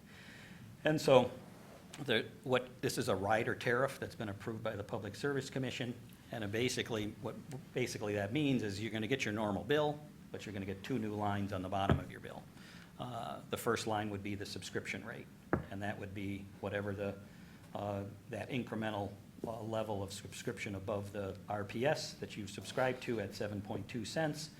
And then underneath that, a credit, because as you've got your normal bill, you paid for the energy costs of traditional energy that came in your bill, and so we back that out at the same volume. And that actually is a floating amount. The 7.2 cents is a fixed rate that would stay in place for as long as 25 years, as long as those assets are available and never change. And the energy costs obviously float. And so over time, as energy costs likely would go up, the premium that customers pay at the beginning would likely shrink. It starts out, for customers that subscribe this year, it's 4.1 cents. And we, through our power supply cost recovery cases in Lansing, adjust that number every year. And whenever it gets adjusted in this credit tariff. So that's basically the program. I've got a couple of examples of what this might mean for the city of Ann Arbor on the next page, but if we got any Before you questions leave here, that, I'll be happy to take them. Yeah. These two renewable energy generation sites, Pinnebog and the Lapeer solar array. Right. Do they count towards DTE's fulfillment of the RPS? The new part, RPS. the old or the new, right, Yeah, right. they do. The only yes and no. The portion that's not subscribed in this program accounts to the RPS. The amount that's subscribed to the program gets backed out of the RPS and subtracted away from our compliance. So in that sense. So it's it an has to be incremental. made up. Yeah, right. So customers subscribing to this really do drive new renewable energy generation. Absolutely. It's not that it's already there, and, Right. because that was frankly, correct me if I'm wrong, I paid for the Green Currents program. Mhm. Obviously, the electrons don't know where they're going, so even though I paid 2 cents per kilowatt hour extra for Green Currents, Right. I was not getting green electrons necessarily. No. And in fact, yeah, right. And indeed, really, I was paying 2 extra cents for renewable energy that DTE was going to have to put into place anyhow in order to comply with the RPS, correct? No, those were incremental as well, but they weren't based on actual, the Green Currents program was basically DTE go out and buying RECs on the customer's behalf to the volume that program needed. There was no requirement within the Green Currents program to sign a purchase power agreement for the energy and the RECs. We just bought the RECs. You just bought the RECs. Right. Okay. The difference here in this program is these are two steel-in-the-ground, Michigan-based assets. Right. That are up and running. And there has been some question from some groups that we've talked to about, okay, well, these are already built. I want to make sure this is incremental. I'm driving new build. Right. And so the point you're making is exactly right. Because of the way we've done this does drive new build. And we're certainly hoping that it's early, so we are seeing subscribers grow, but we're a long way from 150,000 megawatt hours a year. But if that were to be exceeded, then we would go that and would build drive more. new That's right. installations. That's right. Okay. Well, just to clarify, you Yeah. said before you had room on both of these sites to expand the wind and solar? Is that what you were saying? No, no. Oh, okay, sorry. No, So I- like if you had to, create more solar or wind, it would be at another site then? Yes. Okay. Right. What about, I know at the beginning of the Green Currents program, there was a lot of blowback because of the percentage of money spent on marketing versus purchasing the RECs. Right.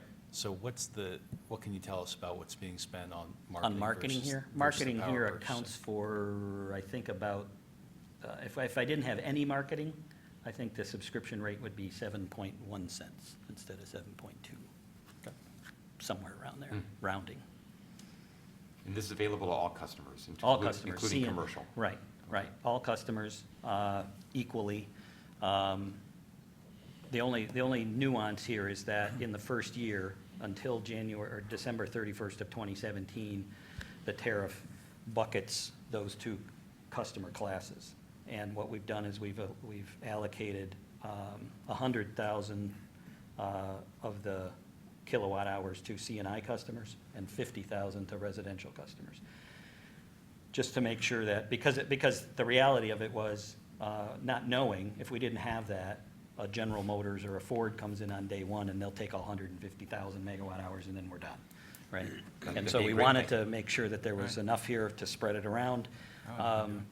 But on January 1st of 2018, that wall comes down. If there's room on either side, then it's open to anybody that wants to take it after that.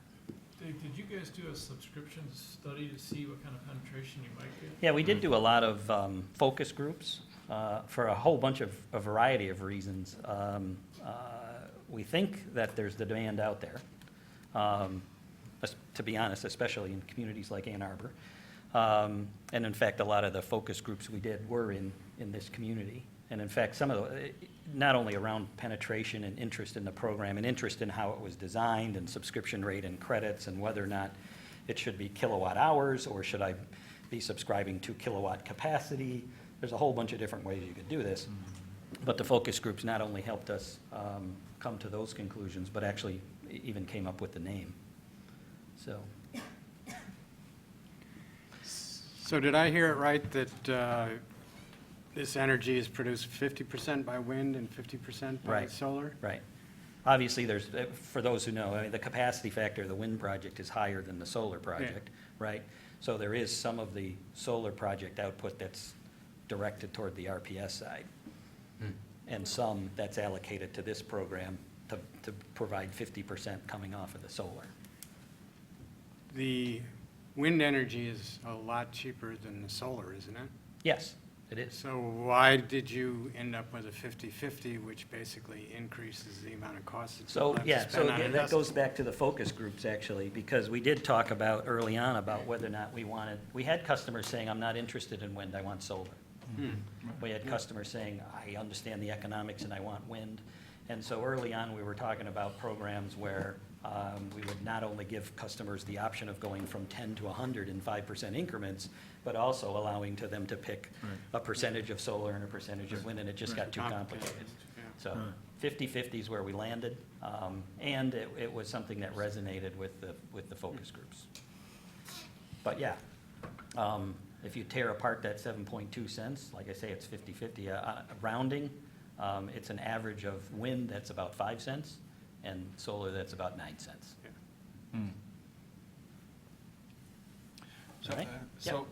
so I understand, so that the subscription rate is 0.72 cents a kilowatt hour, and I'm reimbursed, subtracted from that or credited is 4 cents, 4.1 cents, 0.41 cents, based on a floating credit that is pegged to fossil fuels, correct? It's pegged to our power supply cost recovery, which Okay. is basically our fuel costs and Does our that purchase. include solar and wind in that fuel cost or not? No, because the RPS. So it's just, right. it's the fossil fuels, non-renewables. So at some point, that cost could exceed 7.2 cents a kilowatt hour, theoretically, And in yes? fact, yeah, we believe it will. Over at some 25 point. year We period. believe it will. right. So do you have projections that say about when that's going to happen? Actually, I do, right there. Ah, all right. That's our project. Now, this is based on a very simple, I wouldn't say this is our projection. This is based on an assumption that that PSCR rate or that fuel rate Right. increases at an average of 3% a year. So if you do that, you can see the crossover point is out in the mid-2020s, a little later than mid-2020s. But your subscription drops at the end of 2018, so like, I can't wait until this line crosses. Oh, I'll buy now? Yeah, right. The subscription for the pilot, the way the pilot's designed is that we're trying to fill this thing out before the end of 2018. We're closing subscriptions on December 31st of 2018 for this program. Because that's exactly right. We recognize that some customers would just wait. With this to sign up crossover would until it probably makes be a sense, good right? time to buy DTE stock, I would think. At that crossover.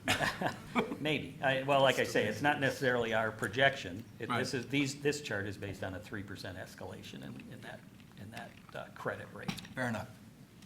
Okay, so, one thing we did is, this is a busy table, but I'll take you through this, is we took a look at I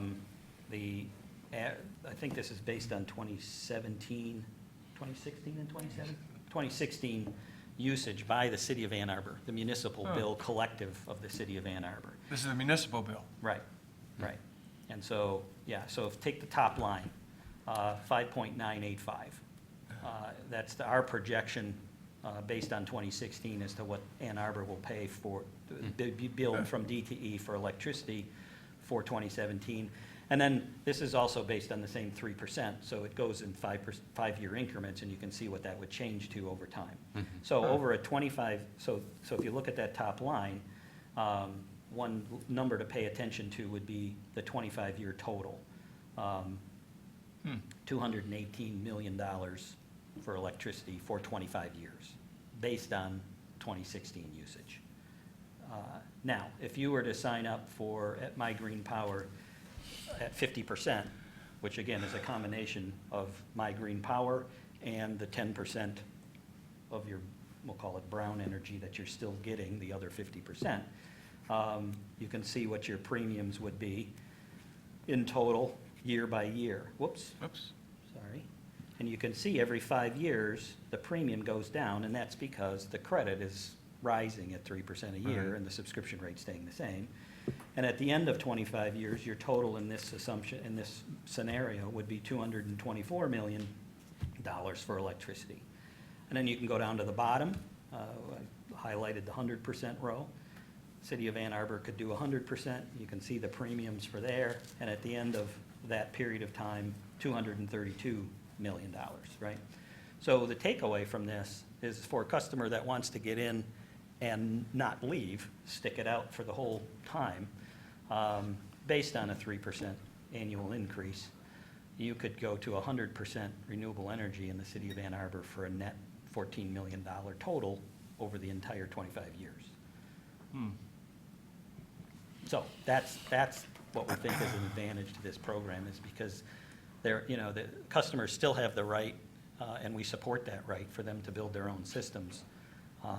But for some of these large customers, and even residential, if you were to take this table and show a residential version of this, it's very difficult in today's market to be able to duplicate that kind of support for renewable energy for that price. What you're getting, basically, since it's a cost-based tariff, is the huge economy of scale we've been able to create with the wind and the solar project. What are the chances that it's gonna go up at 3% per year on the average for 25 years? That's in the realm of reasonableness, because that's about what we see historically. There have been times, right, when with shale gas, right? Right. It actually went down Went the for a other few way, years, yeah. right? Right. Went the other way, right? But that's not usually the case. Over long periods of time, it's gonna go up. I think I've read gas is projected to go up around 4%. Yeah, that could be. From this point Right. forward. And natural gas natural gas prices are probably, they're not the sole driver of that PSCR rate, but they're Sure. probably the biggest driver of Right. that, because that natural gas assets tend to set the market price, wholesale market price, more often than others. Are you giving us a copy of this presentation, or at least this chart? I'd like to have this one. We don't have anything, yeah. Yeah, I emailed it to Nate, so he can Yeah. certainly distribute Okay. it. That's Right. I'd like to spend some more time understanding this table, not now. Right. I'm not the mathematician here, but I'd like you to explain this to me. I don't know. Right. Actually, could you go back? Yeah, sure. So I'm an engineer, me too. not a finance guy. This is really not a net present value No. calculation. No, this is just numbers. So it would be interesting to look at this as a net present value Yeah. calculation, wouldn't it? I mean, in essentially in today's dollars, because these are future Yeah, dollars. you could do that. I mean, yeah. And I think that might even be more persuasive. It would be. It would be. So. But help throwing that persuade us. layer, yeah, I mean, I'm typically talking to groups, or we are, Yes. that aren't thinking that, right? Yeah, And so we're right. trying to make it as simple to understand as Right. possible. Could so you we're talking do it? about real dollars. Could you provide us a net present I value think we could version do of that. this? Well, You have to assume, tell us what interest rate you'd like us to, Yeah. or discount rate you'd like us to use, and yeah, Right. we could do that. can we do that, Nate? talk to the CFO and provide that? Okay. Yeah. If Yeah, we it's could just put that a- in the minutes. It's a simple then- spreadsheet, it's not a Yeah, complex right, deal. Yeah, that'd be here. really helpful. Yeah, Right. yeah, right. I mean, Let me it's- get my computer out. yep. So you had said earlier. And in that- fact, if you, to follow up on that, sorry, if you wanted us to do this at 2% or 4%, we can run. Yeah, we do you different know, scenarios, yeah, right? Right, different Yes, scenarios. We're yeah, not going that's to run easy, 100 right? different Because ones, but if you Jeff give was us a saying- finite set of We things. can give a range. Yeah, You sure. know, what would it look like at X% Right. and what would it look like at That's Y? right.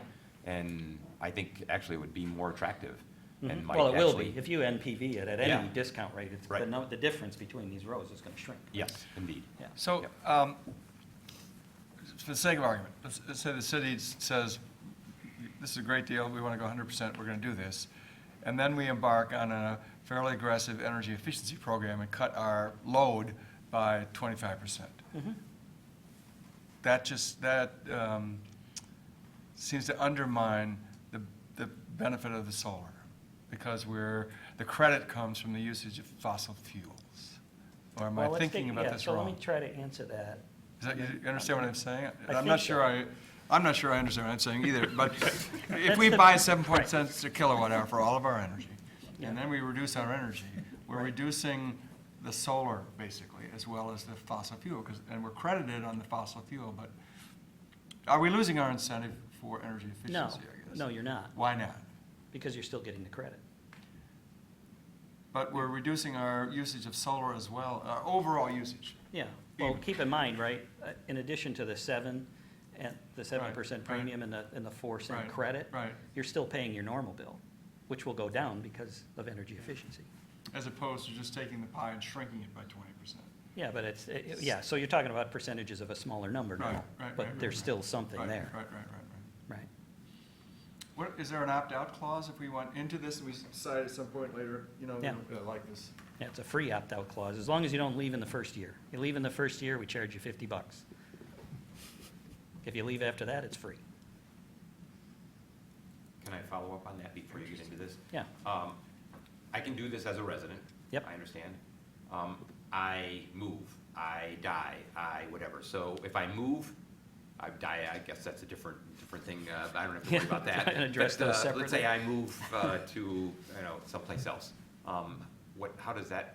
Well, since you didn't make a prepayment, there was no payment up front, right? Right. This is a pay-as-you-go deal. Right, that's true. One account closes, you Yep. sign up at your new residence, and you're back in. Right, okay, or if I move out of DT's Right. area, then. I think we have, I mean, we, like I said before, we're closing the subscription at the end of 2018. Right. But I think we have in there for customers that are in, that want to stay in.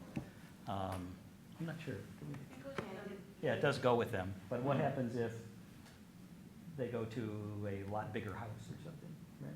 Then it's just adjusted if you. Yeah, so it just Oh, floats, really? right, right. Participate, it's just adjusted Right. and automatically adjusts for wherever you're at, whatever That's you're interesting. using. Oh, it does index up then or down? So we're taking the risk on volume, And basically. you're also have the ability, if you wanna just try it as a resident, and you wanna do maybe 50%, and Oh, and then- do it for a while and you like it, you can change your percentages along the way. And, we're good with that. Right, great. And that would be the same as a commercial customer, i.e. the city? I mean, 'cause this Yeah. example was based on the city, not Right. a resident. Right. The same applies. Right. So this page here, intended to kind of build on that table, but what we did is we took an average month bill, and obviously we've simplified it, right? Because you've got a lot of meters and a lot of accounts and everything, so we put this all on one page, collapsed all the line items that are on your bill to basically one, two with the miscellaneous charges. But you would see that in an average month, you might use 3.75 million kilowatt hours. And let's say you signed up for 50% level, okay? So the only two new things, above the line in the middle of the box, whatever you see normally would still be there. And then below the line, you'd see basically two lines. The total subscription line wouldn't be there, but we put it on here just to help with the numbers. So the subscription rate at 7.2 cents, based on the remainder of the amount you need to get to the 50% plus the RPS. And then the credit at 4.1 cents, and you can see for this monthly bill, you'd see a premium of $51,000 for the city, and you'd be at 50%.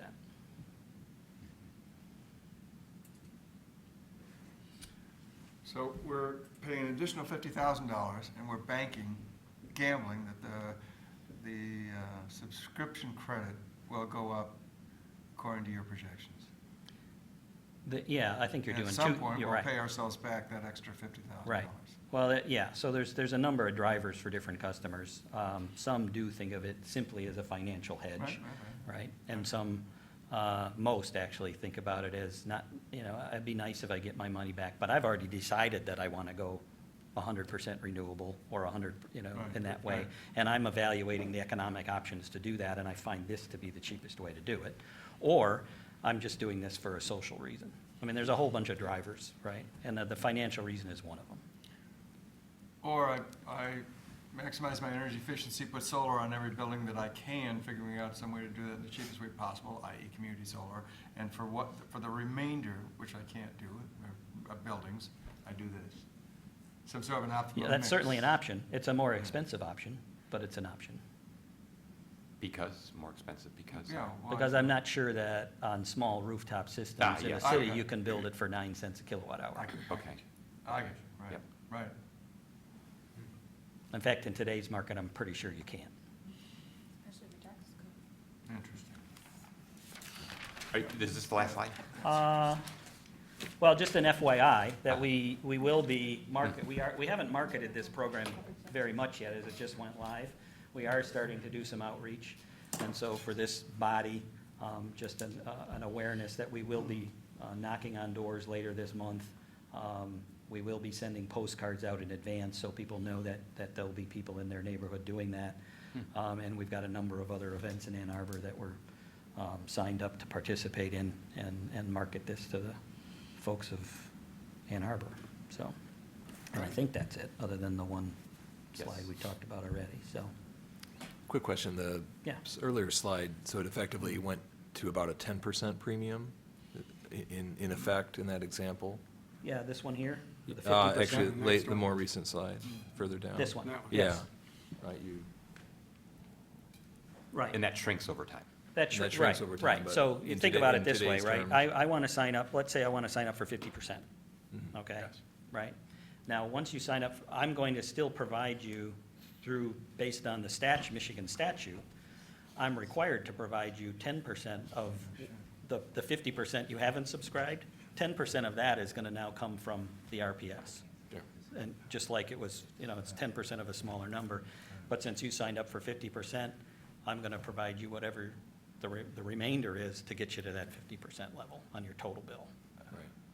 But with that 10% premium, would that apply to the 50% share? No, this is 10%. This is the RPS, not a 10% Oh, okay. premium, if you're referring to the 10% in the last bullet. Yeah. Actually, no, I was looking at the I'm sorry, total, then I'm 51,000 for the Miscellaneous subscription, charges? Yeah. the subscription charge. The and on a miscellaneous 500 charge is something that's on your bill I guess it's already. it'd be a little less than, it'd be 51,000 on a $550,000 bill. It's Yeah, you're saying the 52. net premium for this subscription example it's a net premium that you pay of about $50,000 on a $500,000 baseline bill. Okay. So it's roughly a Okay. 10% Right. premium to Right. get to your 50% subscription level. That's right. And if you go back to the previous slide here, look, in the first year, right, for a city of Ann Arbor signs up for 10%, and I don't know if you can see my cursor's right over that, it's 10% in that first year. Right. So, okay, sorry, I didn't understand your question. Yeah, So I'm going to put my fellow Commissioner Hookham on the hot seat here and ask for the two of you to have a catchball exchange. Chuck, what's not to like about this program? Dave illustrated it well. You pay the premium, and you're paying for renewable energy, and it's a good thing. And to your point, it drives us as utilities to build more. So in effect, that's a good thing.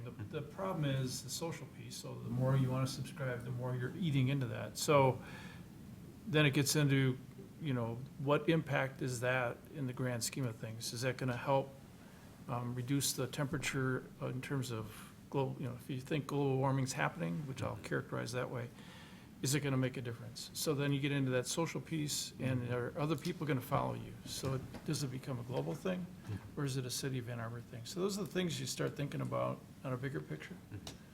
But if you, let's say, as an individual, or if the city buys into the externalities of burning coal, Right.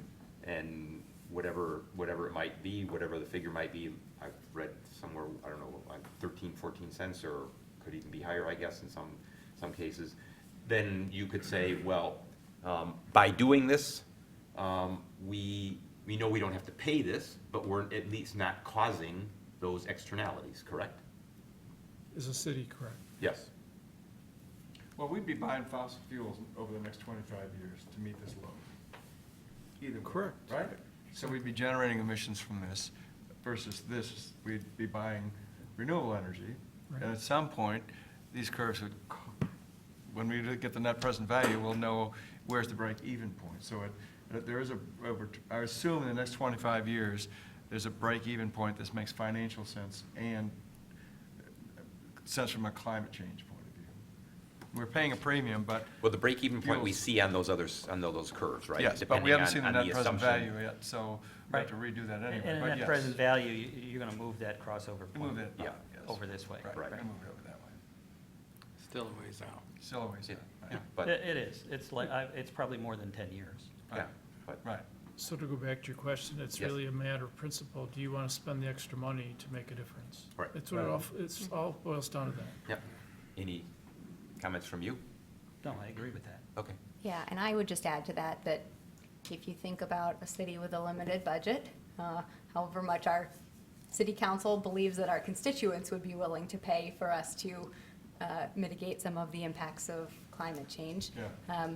Then you would want to say, okay, if I'm going to spend $50,000 a year to mitigate the impacts of climate change, what's the best bang I can get for my buck? Right. Right? And this is probably one of the most, if not the most cost-effective ways to do that. Right, Energy I mean, efficiency is another one, right? I mean, We if were you talking are, about that if earlier. the city is considering, you know, blanketing rooftops with solar, then, you Yeah. know, that's certainly an option you have, but I don't think you can do it for this rate. Yeah, well, another argument potentially for this is a bird in the hand is better than a couple in the bush. And you can spend, you know, $50,000, $100,000 a year hoping that Right. people will do things, and they may not do them, right? Right. Right. And if the day comes, you know, you sign up for some percentage, the day comes when solar all of a sudden becomes quite a bit cheaper than this program you're paying for, then drop out. Build your solar. So dropping out means that you just stop paying the premium, and your energy now comes from the portfolio, which Right. would be 15% green, Right. 85% brown, instead of 50% green. That's right. That's right. Right. It'll be interesting to see if they get the full subscription to continue the pilot into something bigger. That'll be, we're all doing that, right? I mean, Right. our pilots have not proven that yet, but we're hopeful they come back. Right, so just to give you some context on that, we've got 2.1 and some change million residential electric customers. We only need about 6,500 of them to sign up for this program at 100%, and we've used the whole allotment, or at least the allotment we've allocated for residential. So it's, you know, the penetration rate in this case is, you know, quite a bit less than even 1%, very small. Your subscription's smaller than our solar gardens, which have not panned out quite to the same effect. Right. What was the total capacity? Sorry, I missed that, or I, 150,000 megawatt hours a year in the pilot. 150,000 megawatt hours. Yeah, so 150 million kilowatt hours. Yep. From the standpoint of the city purchasing something, it's a shame that you don't have the option of buying just wind, because that would put it down to a penny 5 a cents. kilowatt hour. Yeah, right. And That's right. And the break-even point would be 4 or 5 years out, probably. Yeah, right. which And we wait for- somebody might go along with that. Wait right? for round 2. Yeah, so, now, the other thing that might be interesting to see whether or not we could set up a system where, and I'm not sure what percentage of your water bill is actually the energy portion of it, but it's gotta be significant. That people could subscribe to have their water supplied with green power and pay a premium on their water bill for that, and then we could buy, and then there's, other than the administrative costs, there's no cost to the city. It's a really good idea. Our neighborhood of 10% plus or minus 8. We've looked at that Uh-huh. to see what the share of the rate. So, that's why. It might be so small that it's, you'd have to get a large number of people to do it in order for it to be significant. Every bit helps. But just looking at different ways. Yeah. Other questions? Very interesting. Well, thank you. All right, It's great thank that you. you have this program, and hopefully Well, you'll we're get it excited. fully We're hoping it subscribed. works. We're hoping that people make us build more. We'll see how it goes. Very interesting. We're also Greenie certified, so we would get the details of if you enrolled, we would provide that information for you. And we have that information, prove what you're investing in this, Greenie certified program. Yeah. Assume you keep the Rex, though. No, well, we retire the Rex on the customer. You retire the Rex. Right. I mean, there's other reasons for doing this too. I mean, if you don't like the aesthetics of solar, then you don't have to worry about what it looks like on your roof, unless you want to wait for Tesla's solar shingles. But that, you could do this and not worry about roof life issues. So if you have a roof that's a 40-year roof and you're only 20 years into it, you don't necessarily want to put solar on a roof that's going to be replaced in 10 or 20 years. So this would be another, argument for potentially Right. doing it if you don't want to wait. Right. Yep. Yeah, and like I said at the beginning, there's a huge percentage of our customers that don't own shingles. Right. They're Or don't in apartments or south-facing roofs. condos or Right. whatever, right? Yeah, true. And they don't have this option. Right. Yeah. That's true So too. this is this Or- allows them to get into the renewable Right. energy Yep. game in a Right. way that's meaningful. Right. And they don't have to own a home, Yep. so. Interesting. Right? Okay, thank you. Well, thank you. Thank you. It's been very informative. Next up, Green Fleets Resolution. Commissioner Murphy. Yes. Thank you for putting this together. You're welcome. Thank you for your input and your corrections. So, about a month ago, I learned that the city enacted a green fleets policy in, Nate, remind me, 2005 or 4? 4? 4. The policy set out some targets for reducing, actually improving the fuel efficiency of cars by 2012. And when those targets were met, the policy was, what's the right word, Nate, was no longer followed up on, right? Further updated. Further updated. Sunset. It's sunsetted, yes. Although the policy, there was no sunset in the policy as such. They just set one target for one milestone. That milestone was reached, and no new milestone, no new threshold, or no new target was set. And because of that, I thought, hey, this is curious, or this is an opportunity, maybe better said, because we do have a climate action plan, and we would like the city to lead by example.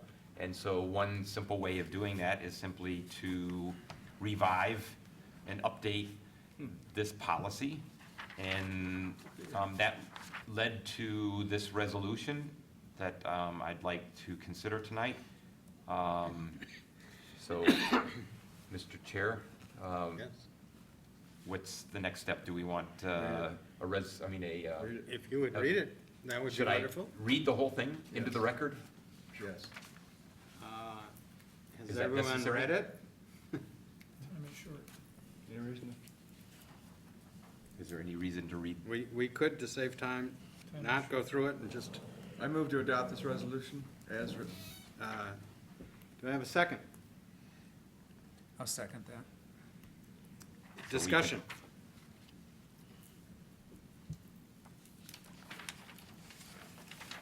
So people can go ahead and skim it. For those who have read it, I shared this, as it's mentioned, with several people on the commission. Also, I got some comments from Josh McDonald in the Energy Office, and he had some additional ideas. And I also shared it this morning with Susan Hutton, with Chip Smith, and with Matt Naud, and asked for comments. And admittedly, that was just a half a day or 7-8 hours, but I did not receive any comments yet from them. But potentially, we would be able to get them to also, if you will, endorse. Yeah, or yeah. Go ahead. John, could you explain the updated policy include a strategies point? Yes. Versus the concept where we ask the city to pursue and secure pricing to procure this so that we can compare it directly. Say that again now. Instead of going the pathway of a strategies to. So there is a section of the policy called strategies. Right. Yes, Got okay, that. yep. But instead of going down that path, go directly to getting pricing for EVs or the like, and then you can compare when you have to make a purchase, you already have validated pricing to compare to. In other words, they can secure a decision point right away, rather than go through this. So my thought. I'm just saying. So maybe Nate, you can help me too, and I have to speak a little bit from memory. This is a 15-page policy, if I recall correctly. Okay. So there's a team that is charged with basically administering the policy. Right. Also, there's supposed to be a report out to council and the administrator, I believe, and if appropriate, I don't know what that means, also to the Energy and Environmental Commission. So it's not really mandated, and that would be something hopefully that would be addressed with the update, and that would be required. But at least personally, I hesitate to say anything specific should be done, because there's a whole lot of different kinds of classes of vehicles, different kinds of applications. Sure. I wouldn't know what's appropriate or what's inappropriate. I think at the very least, as we state here in the sort of the 2/3 down on the bottom page, that we include aggressive targets that are comparable or where possible exceed what's going on with CAFE standards, as well as CARB targets, so California emissions targets. So at least we would be doing something commensurate with what's going on in the marketplace in general. So back to your comment about, does that address your concern or your idea? I was just going more direct. In this day and age, I can buy, a street sweeper went by the other day belching out a bunch of smoke, and I'm thinking, if I went to the West Coast or the East Coast, they're probably electric, and they're probably cost-effective to buy that way. We can skip the step and have in-house dollars, proposals, if you will, for replacement, so the city can choose. And if there's a directive to procure electric, they can do that. It's just a matter of making it faster, a faster approach, rather than waiting multiple years. So I'm interested in hearing others, but I'll real quickly on my side, I'm reluctant to do that because, I think some of the city's vehicles are maintenance vehicles, police vehicles, things like that. Those, there's gonna be supposedly a Tesla pickup coming out. There is already a Tesla SUV. Sure. But there's not a whole lot of those types of vehicles yet on the market. Right. So, to say PEVs shall, whatever be required, or at least a comparison made, I don't know, on a net present value basis Right. or whatever. Life cycle. I mean, that's a life cycle cost, yeah, that's a possibility. But hopefully that something like that could be written into the policy and wouldn't necessarily be dictated by us. But if we work with the administration to include that kind of language, I think that would be appropriate. Okay. Rather than mandating it from our side. I would probably think that the administration is going to do that to try and maintain cost effectiveness. I think we have to be a little careful of getting too down into our somewhat limited accounting system, because sometimes it keeps us from doing some things that we really should do. Can we fix And that maybe too? pay a premium for. Let's fix that too while we're at it. Sounds broke to me. So this gets to, maybe to a point, I wanted to make I guess the third to last resolved, beyond resolved having an extra D in it, but, Oh. just a typo, but that point, I'm not sure, I think there's a couple of errors in this sentence. I'm not sure exactly what it's trying to say, that updated policy be open-ended or suspended or material revised without informing the Energy Commission. I think there's some words missing in there, but it seems like maybe to get to Chuck's point, which I think is a good one, is are we asking for this policy to then be brought back to the Energy Commission before it's adopted? I mean, that seems like a reasonable course of action, which would get at some of those concerns, would be to actually ask to vet it through this commission, which seems well within our realm, and before adoption, which gets at that, and then go on to, city council. I don't know if it needs to go to city council or not, but what I'd like to see is propose it back to us, then we can look at it and see if some of those concerns are addressed. And I think that might be where this resolved is getting at, but I'm not quite, it's a little muddy to me. Well, it's more after the fact, I think, and down the road, and kind of addressing the fact that the last one went away. Yes, that was what, okay. my intention with this. So And, the first admittedly, resolve on the second page, you might want to add something that requires the policy, after it's been developed by the administrator, to be reviewed by the Energy Commission and It says it. and their recommendations be. Down here, the third from the bottom says that. Oh, it does? Well, it can't be changed without informing the Energy. No, but that's after it's already in Oh, I place. got you. So what we're trying to do is make sure that we think, once they develop the policy, that we get to Right. look at it again. Yeah. And one would Yeah, it think seems that like they that- want Seems like us that's, supposed experts to actually look at that. right, and that's the influence point there, right? Yeah. Like, so if there's a draft that comes to us that we can look at. So share with us and share it with the Energy Commission, or seek Energy Commission input, right? To update and revise,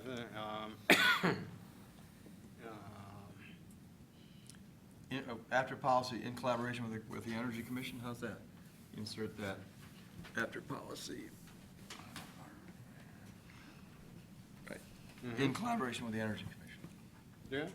If I can suggest, if we're going to add that piece, it feels to me, I always try and lean at least toward us as a body thinking about setting policy priorities, but leaving the details to the experts. And it feels to me like if we included that statement that we wanted the opportunity to vet and provide input on a draft proposal for the policy, some of the other resolves in here get into perhaps more detail than is required to begin with. I mean, we could provide guidance to say these are the kinds of things we'd be looking for the policy to think about, and we can provide that feedback when we view a draft. But something, for example, about the decal or film on the vehicles, I mean, that's a Yeah. very specific, and I think I understand the point is that we want the policy to include not just the use of the vehicles, but some way to communicate and use it as its own sort of marketing tool. Yes. So that could be feedback we would provide, but it feels too Too prescriptive. prescriptive for a body of our sort of level of expertise in this space. Well, Other comments? Yeah, on the last resolved, it talks about incentivizing charging stations, which I think is really important. But also, maybe we could have the city also be responsible for putting in some charging stations. So that's actually, Or I unless I'm think, missing in a it sense, somewhere else. covered Okay. by the whereas at the bottom of the first page. Gotcha. So it was mentioned earlier that there is this new resolution that was adopted at the last council meeting on solar power generation and energy efficiency in city-owned facilities, which directs the city to incorporate PEV systems and to build them according to LEED standards. Wayne, I don't know for sure. I assume at some level of LEED, there's probably chargers also that are defined. Is that true or not? I would have to check, but I believe that you can get points for chargers. Yeah. You can, I don't know Right. how they. So in a sense. Points is points. If the city's gonna be putting solar on the roofs, Right. and the idea would be they use that, and then actually the most efficient, apparently the most cost-effective, I should say, use of solar is for displacing gasoline. And so it would make absolute sense to do exactly what you said, for the city to do that.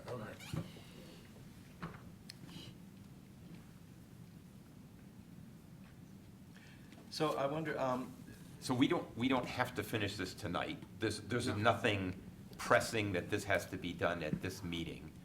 Am I hearing that I should take this back, take out some of the prescriptive kind of things?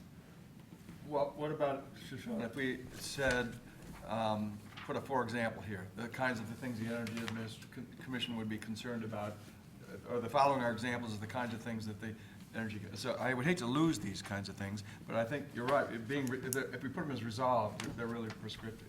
By the same token, listing them gives some credibility to the fact that we'd like you to, come talk to us before you sign. And consider. Yeah. Yeah, so if it were my resolution, what I might think about is that second resolved on the back. Yeah. The updated policy incorporate best practices and lessons learned from similar green feeds policies.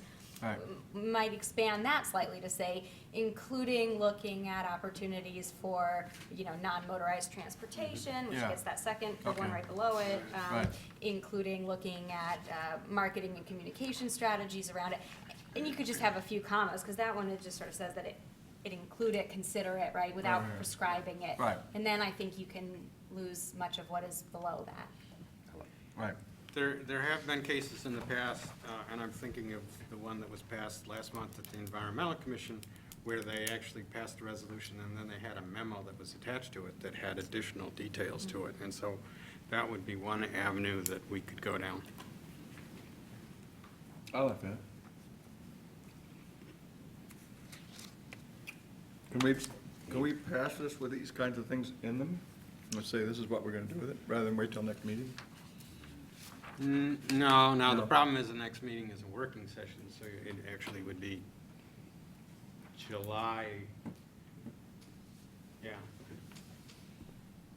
So I would move out the implementation date. I don't want to set an unrealistic implementation date. On the other hand, so the second to last resolve was intended so that this is not something that happens, a year from now or 5 Right. years from now, but that there's Yeah. some No, I know, some that's good. urgency. So That's good.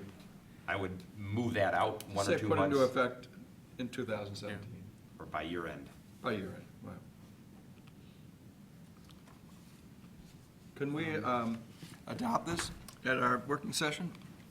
I mean, if we have a quorum, we can do that, right?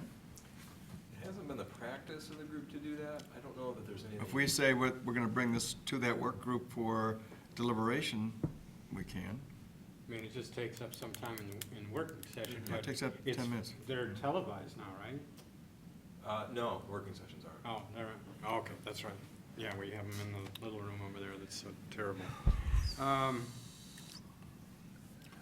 I think we should bring it back to the July meeting. Yep. All And right. rewrite Yeah, it. let's do that. at that time. If you consider the language Yeah. amendments discussed afterwards, carve out time at June's work session so that it's ready for July. We might even want to get some input from the administrator on this. Okay. Do we need a new motion or just pull this back? Table. We can table it. All right, table. I think that's the correct term, and I know there's 2 terms, and I forget what the other one is and what the difference is, but, okay. Thank you for your input. Thank you. Thank you for doing that. Climate and energy funding resolution.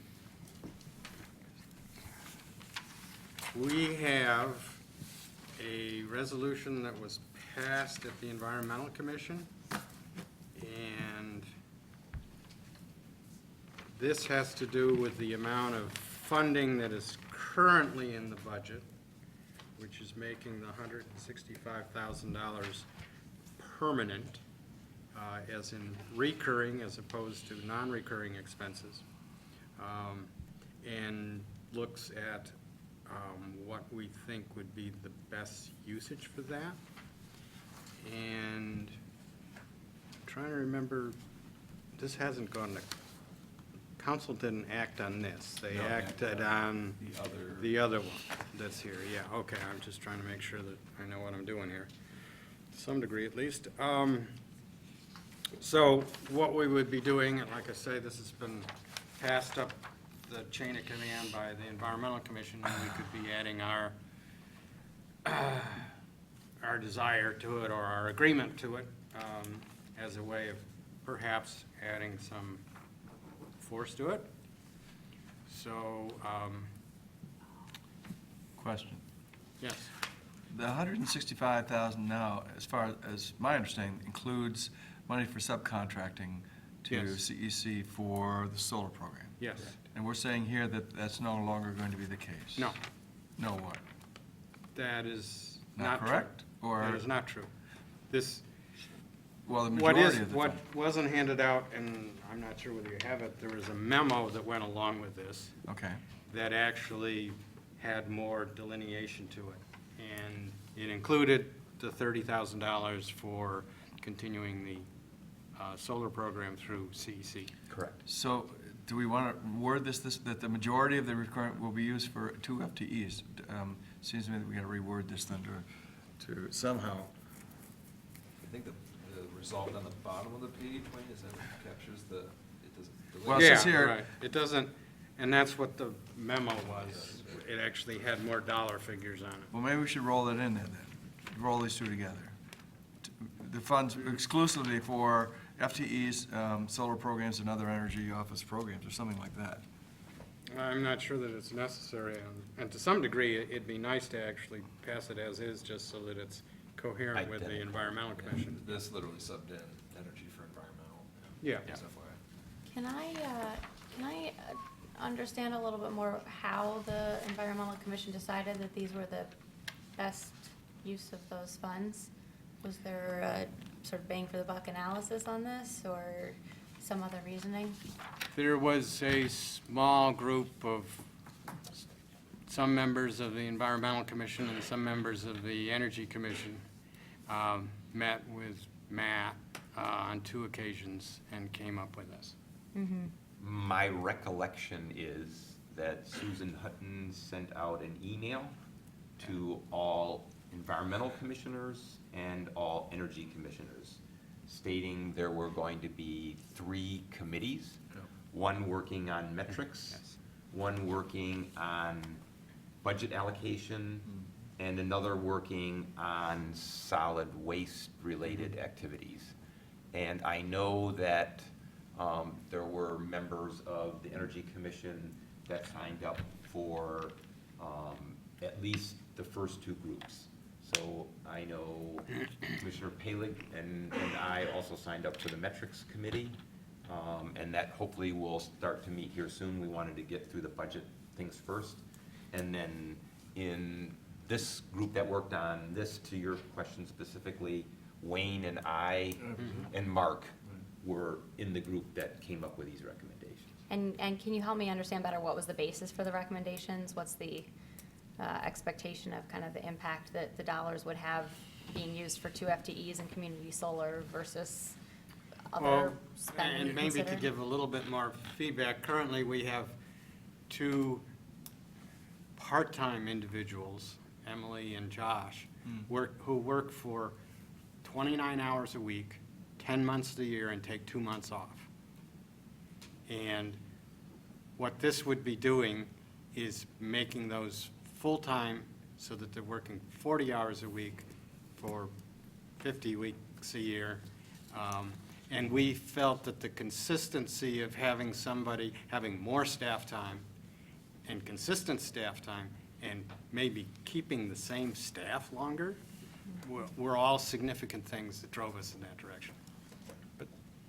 But how do the numbers add up on that, right? Because I don't know people's budgets, but if you've got There's, 165, and you're taking out some for contracting. there was an additional in the memo, and I'm sorry that that didn't get passed around. It was also recommended the $25,000 in order to support part of one of the FTEs come from the solid waste fund.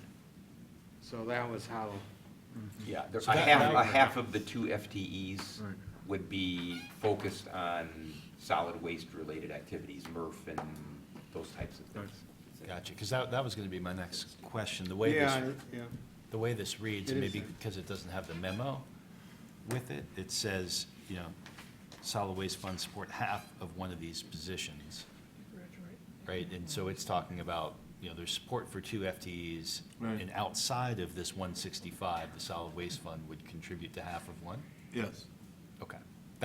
I think that's a great proposal. Maybe it doesn't matter, it's not, because if the memo's clear, to me, the resolution's not that clear that that's what it's saying. Yeah, that's explained in the memo. yeah.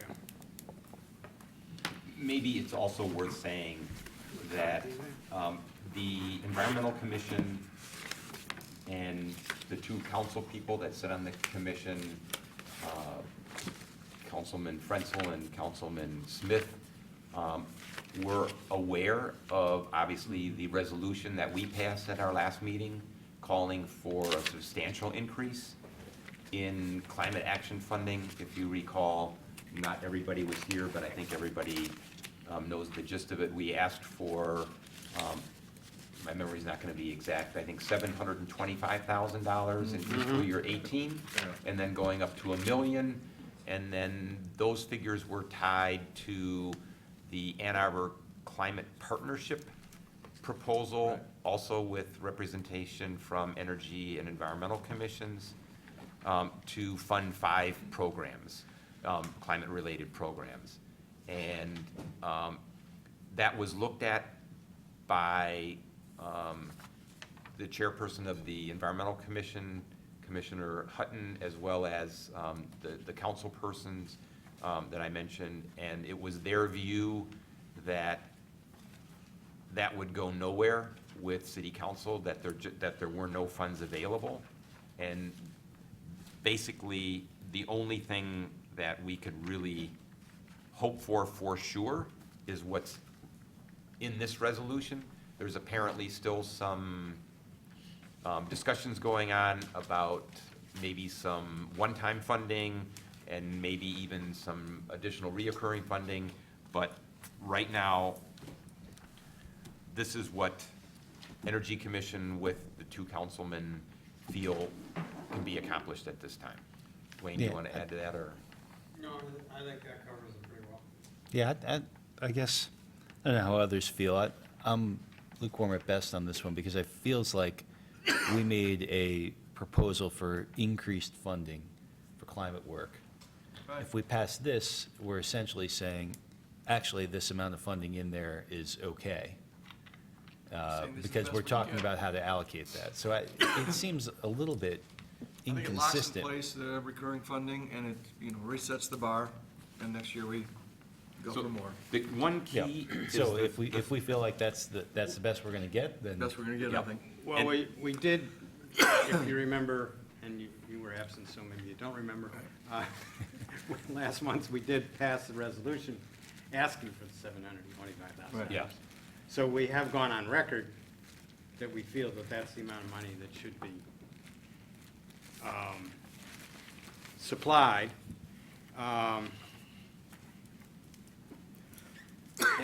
Did everybody see the third from bottom resolved statement on the first page? So that's really key. Yeah. And that is that we're recommending that it would be with the Energy Commission, would work with the city to identify an ongoing source of funding, Right. generating $1 to $3 million per year to support community energy and climate programs. And that be identified by September 1st. Actually, this was That was changed to August 1st. August 1st, which we should also do with the Yes. idea that if something came up which would involve a millage, we would still be able to potentially get a millage on the ballot that may be unlikely to get on the ballot and support and everything else, but nevertheless, that was the rationale that was So we're changing this to discussed. August?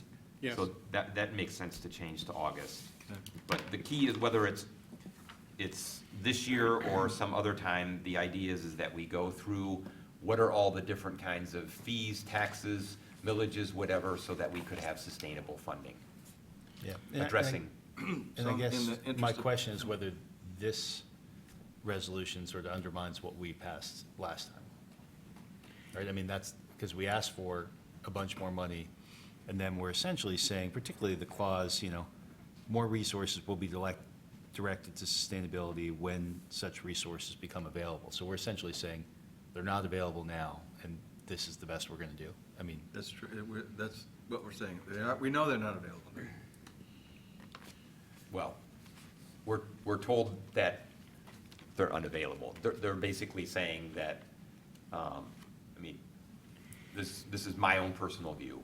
The budget is, the general fund is $105 million, and that between the administration and council, they're not willing to take money from X and Y and Z and move it to additional funding for climate. correct. But there's an active effort that, through the climate partnership, to reach out directly to council people on that point. So I guess my concern is that by passing this, we're sort of, in some sense, conceding that this doesn't preclude, but it basically says, here's the funding, here's what we'd like to see done with it.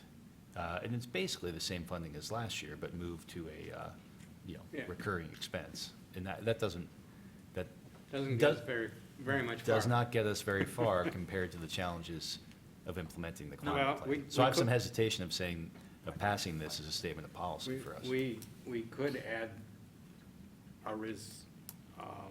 some statement that issued that that basically said that we still felt that the 725,000 is what should be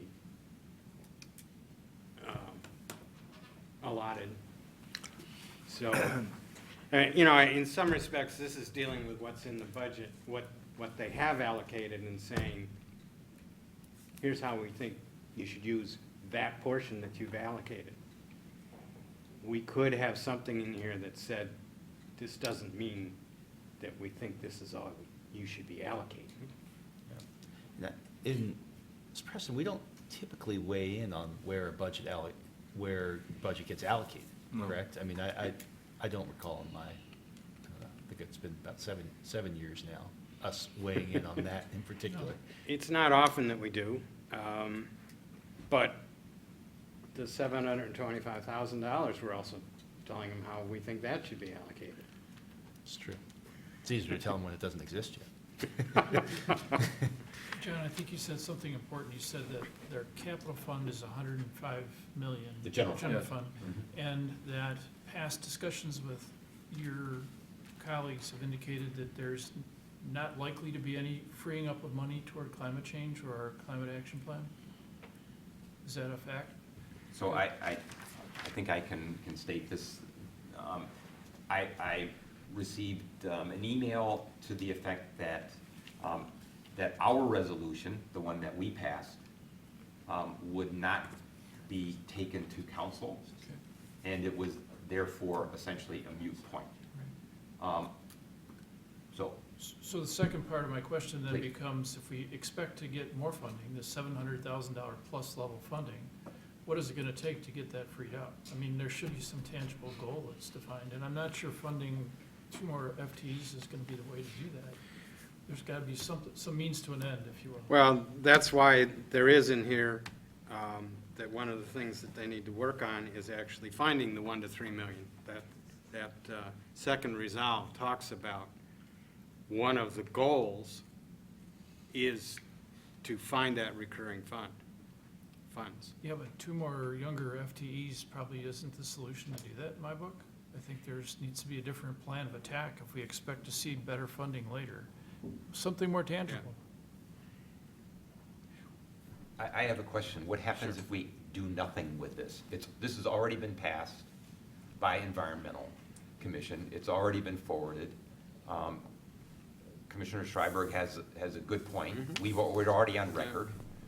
Why would we go back on what we've voted on last time, passed unanimously, if we think it undermines that, and just simply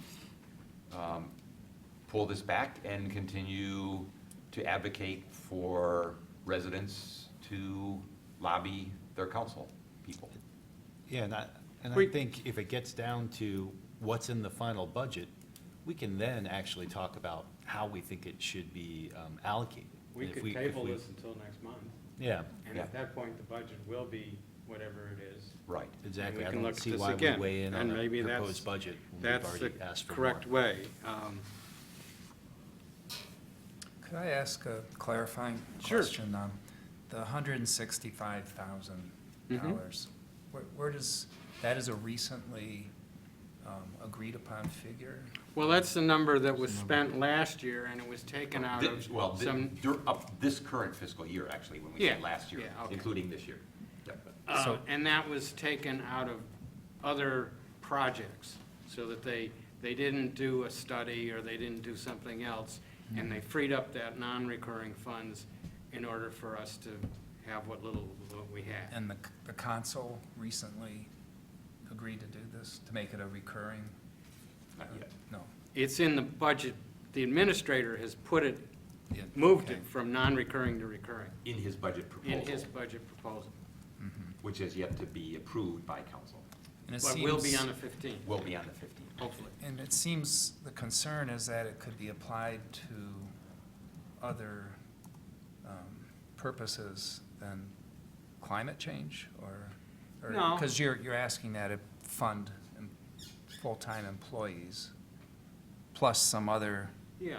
uh, I some mean, they other could things. just, as it currently sits in the budget, it's fairly loosely defined. I'm not sure of the exact wording on it. I think I actually have it here somewhere. Yeah. So this is narrowing it down to something pretty Right. concrete, as opposed to letting them decide that they're gonna, I don't know, put another website on. Yeah, so that seems to me what you were really trying to get at, is to make sure that it didn't get dissipated somehow. So, Yeah. I'm more than willing to table this until next time, and in some respects, it's kind of appropriate, and I may have even actually told the Environmental Commission they should do that, if I remember right, that it seemed a little bit early to be doing it. So, we haven't actually formally introduced this, but considering the time, why don't we officially table this? Unless there's any objections to that? Can I just ask, I would be interested, next time when we come together, if I were to vote on this, I would really want to understand better what we think those funds will accomplish in the way that they've been designated. So 11 additional hours a week of 2 FTEs plus a couple additional months, what difference do we really think that's going to make in their ability, for example, to find sustainable sources of funding? Or what do we think the impact of the community solar programs is going to be? I don't feel confident in understanding that this is in fact the sort of most cost-effective or the right recommendation of how to use these funds. I mean, they all sound reasonable, right? And with a bigger pool of money, I'd say, yeah, let's do all of that. But knowing that there's going to be trade-offs, I don't quite understand how we know that these are the right ones. So just for next time when that comes back, if somebody does have more detail on that, it would really help me. Okay. It sounds like certainly we'd want to hear what other alternatives were considered. Also, the Very- current, Understated to me. the current cost for labor that's being spent, is that out of the Energy Commission budget, or is that from out of? Energy Commission doesn't have a budget. Okay. Yeah, we're advisory. It's a bad subject. Yep. But I think you mean Energy Office. For Energy Office Yeah. budget. Well, it's general funds money that's allocated for, right now, it's allocated, more of it goes to subcontracts right now, 83, I think, we're going. It's 85 and 80. Okay, 85 was actually used this year for subcontracting to CEC for the solar program and some other things into the Ecology Center to promote the climate partnership. And so, and then the rest of it was actually for FTEs, right? The 80. So currently, $80,000 out of the general fund was supporting the 2 FTEs at part-time. And then the 85% was being subcontracted out for a little work on PACE, starting the solar thing, climate partnership, and probably a couple of other things that I can't remember right now. So comparing that with getting and keeping people full-time, because what's happened in the past, to a large degree, is that you have somebody who works, and then they're working part-time. They live in a city that is expensive to live in. They go out and they find another job that's full-time. And then you have to actually start all over, train them, bring them up to speed. You know, and even with the subcontractors, the PACE program, when we had it subcontracted out, we went through probably 4 or 5 different people at CEC over the several years that we tried to do that program, and each time a new person had to figure out how to do everything, and so that there's a lot lost when you start losing people. And I can think of a couple of people that we lost who were real gems. That seeing what they've gone out and done since then, it's really unfortunate that the city didn't have the money to keep them here. Real briefly to your comments, Shoshana, I think Wayne and I share your concerns. There's a list of the tasks that both Emily and Josh work on. We reviewed the tasks. They're legitimate tasks. You can look at the number of hours that they work per year, 29 times 10 months, and you can compare that to the 2 FTEs. But remember, a half a head is going to waste management, so the actual number of increase in hours available to work on tasks is not that huge. Very small. It's like an extra 15% or something like that. But the advantages are, as Wayne said, we were lucky that we had Josh and Emily have come back and have done repeat, so they're somewhat experienced and they know what they're doing. They would obviously be eligible to apply for these positions.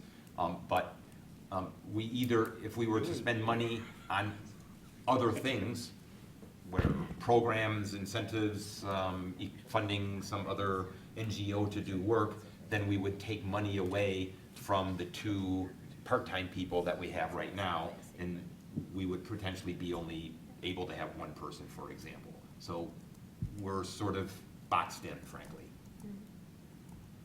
But we could go into greater detail, and I think Nate could go into some of the details of what they're doing and what would be some risks and options.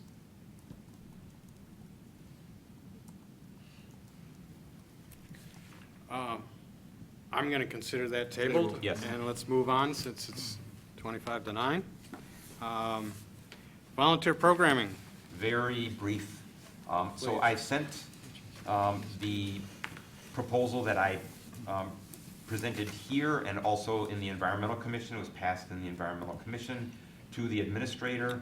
I followed up with him. I received an email back just a couple of days ago saying that he's reviewed it and basically supports it and would like to, quote, put some meat on the bones. But outside of that, I don't have anything else specific. So it's been received and read and acknowledged, but in terms of enacting it, I don't know when that'll be. I'm going to meet with him on the 20th of June. He's out in May, I'm out in the beginning of June, so it won't be until then. And hopefully we'll be able to talk more specifically about what we can do there.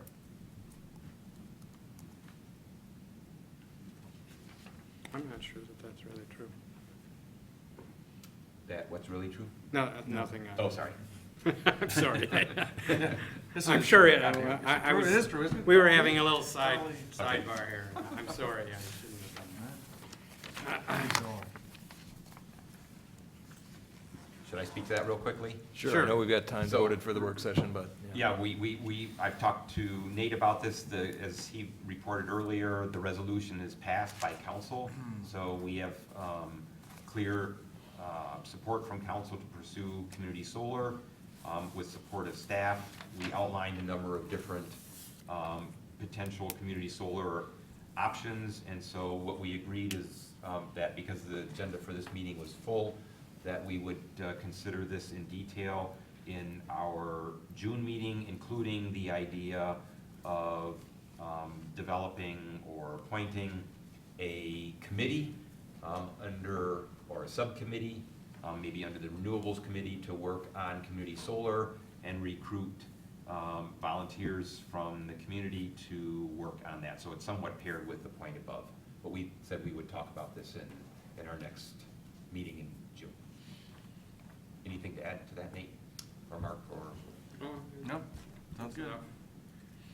Next on the agenda. You might want to mention the resolution was adopted, right? Yeah, I Yes. did mention, Oh, you yeah, did. yeah. Great.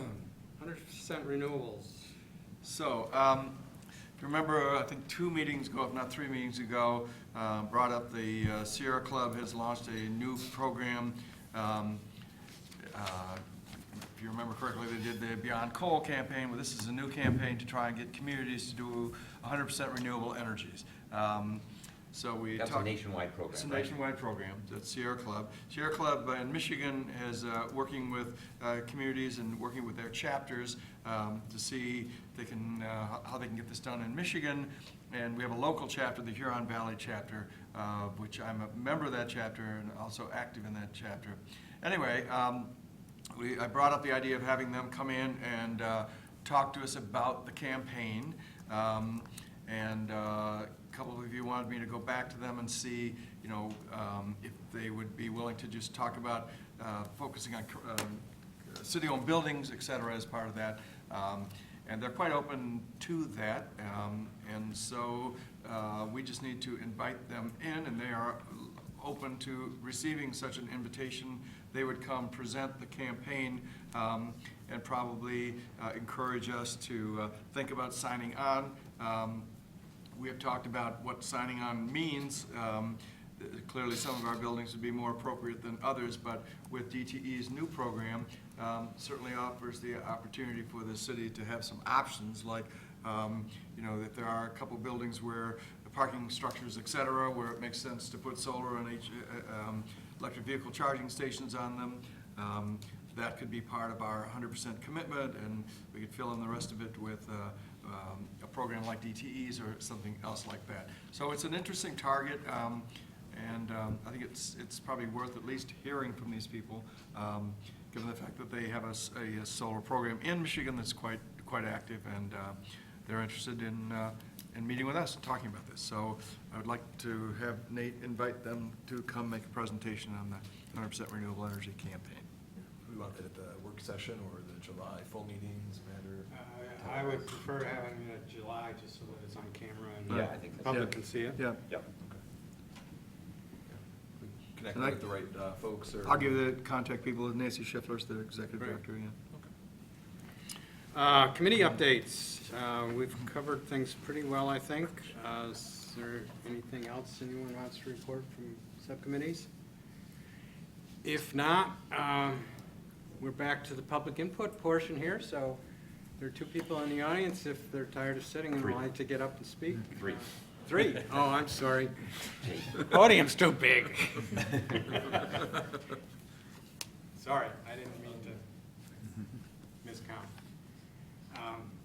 Seeing no one rising, we'll declare the public input closed, and I'll call this meeting closed. Oh, no, items for the next agenda. We have discussed several. Is there any other items you'd like on the agenda? I would propose that for the July meeting, also in front of the public, that we have a presentation on what Josh has been working on, which is an update to citywide emissions through 2015. I think the commissioners would be very interested interested in seeing the results of that. I've had some preview opportunities Yeah, with him. that would be Is good. that possible? Yeah, I think so. We Let's talked, do so. I think Josh mentioned that to me in conversation with you, so. Yep. Definitely. So then, the And then at next, that same time, we would also look at, hopefully, by then, we'll have the option of looking at some of the assumptions underlying our solar assumptions. So, not only would we look at an update on where we are as of the end of 2015, but for 2025, in the past, we've assumed we would get 80% of our reductions from energy efficiency and 20% from renewable energy, regardless where it came from. But with the new RPS and with where we are right now, it makes sense to relook at those assumptions and then decide as a group, I think, what we do. And we can do all that in the July meeting. sounds good. Yeah. Next meeting is a working session, and I think one of the things that should be on the agenda, since it's sort of the 6-month period, to kind of look at what we want to get done in the next 6 months and who would like to help make those things happen. So you be thinking about it and come with something that you'd like to do. That is the 13th, Because there's plenty of right? things to do. June 13th, that's when we do this? I- That's the second Tuesday. We're not changing the date. Yeah, no. And without further ado, I will declare this meeting adjourned at 8:45.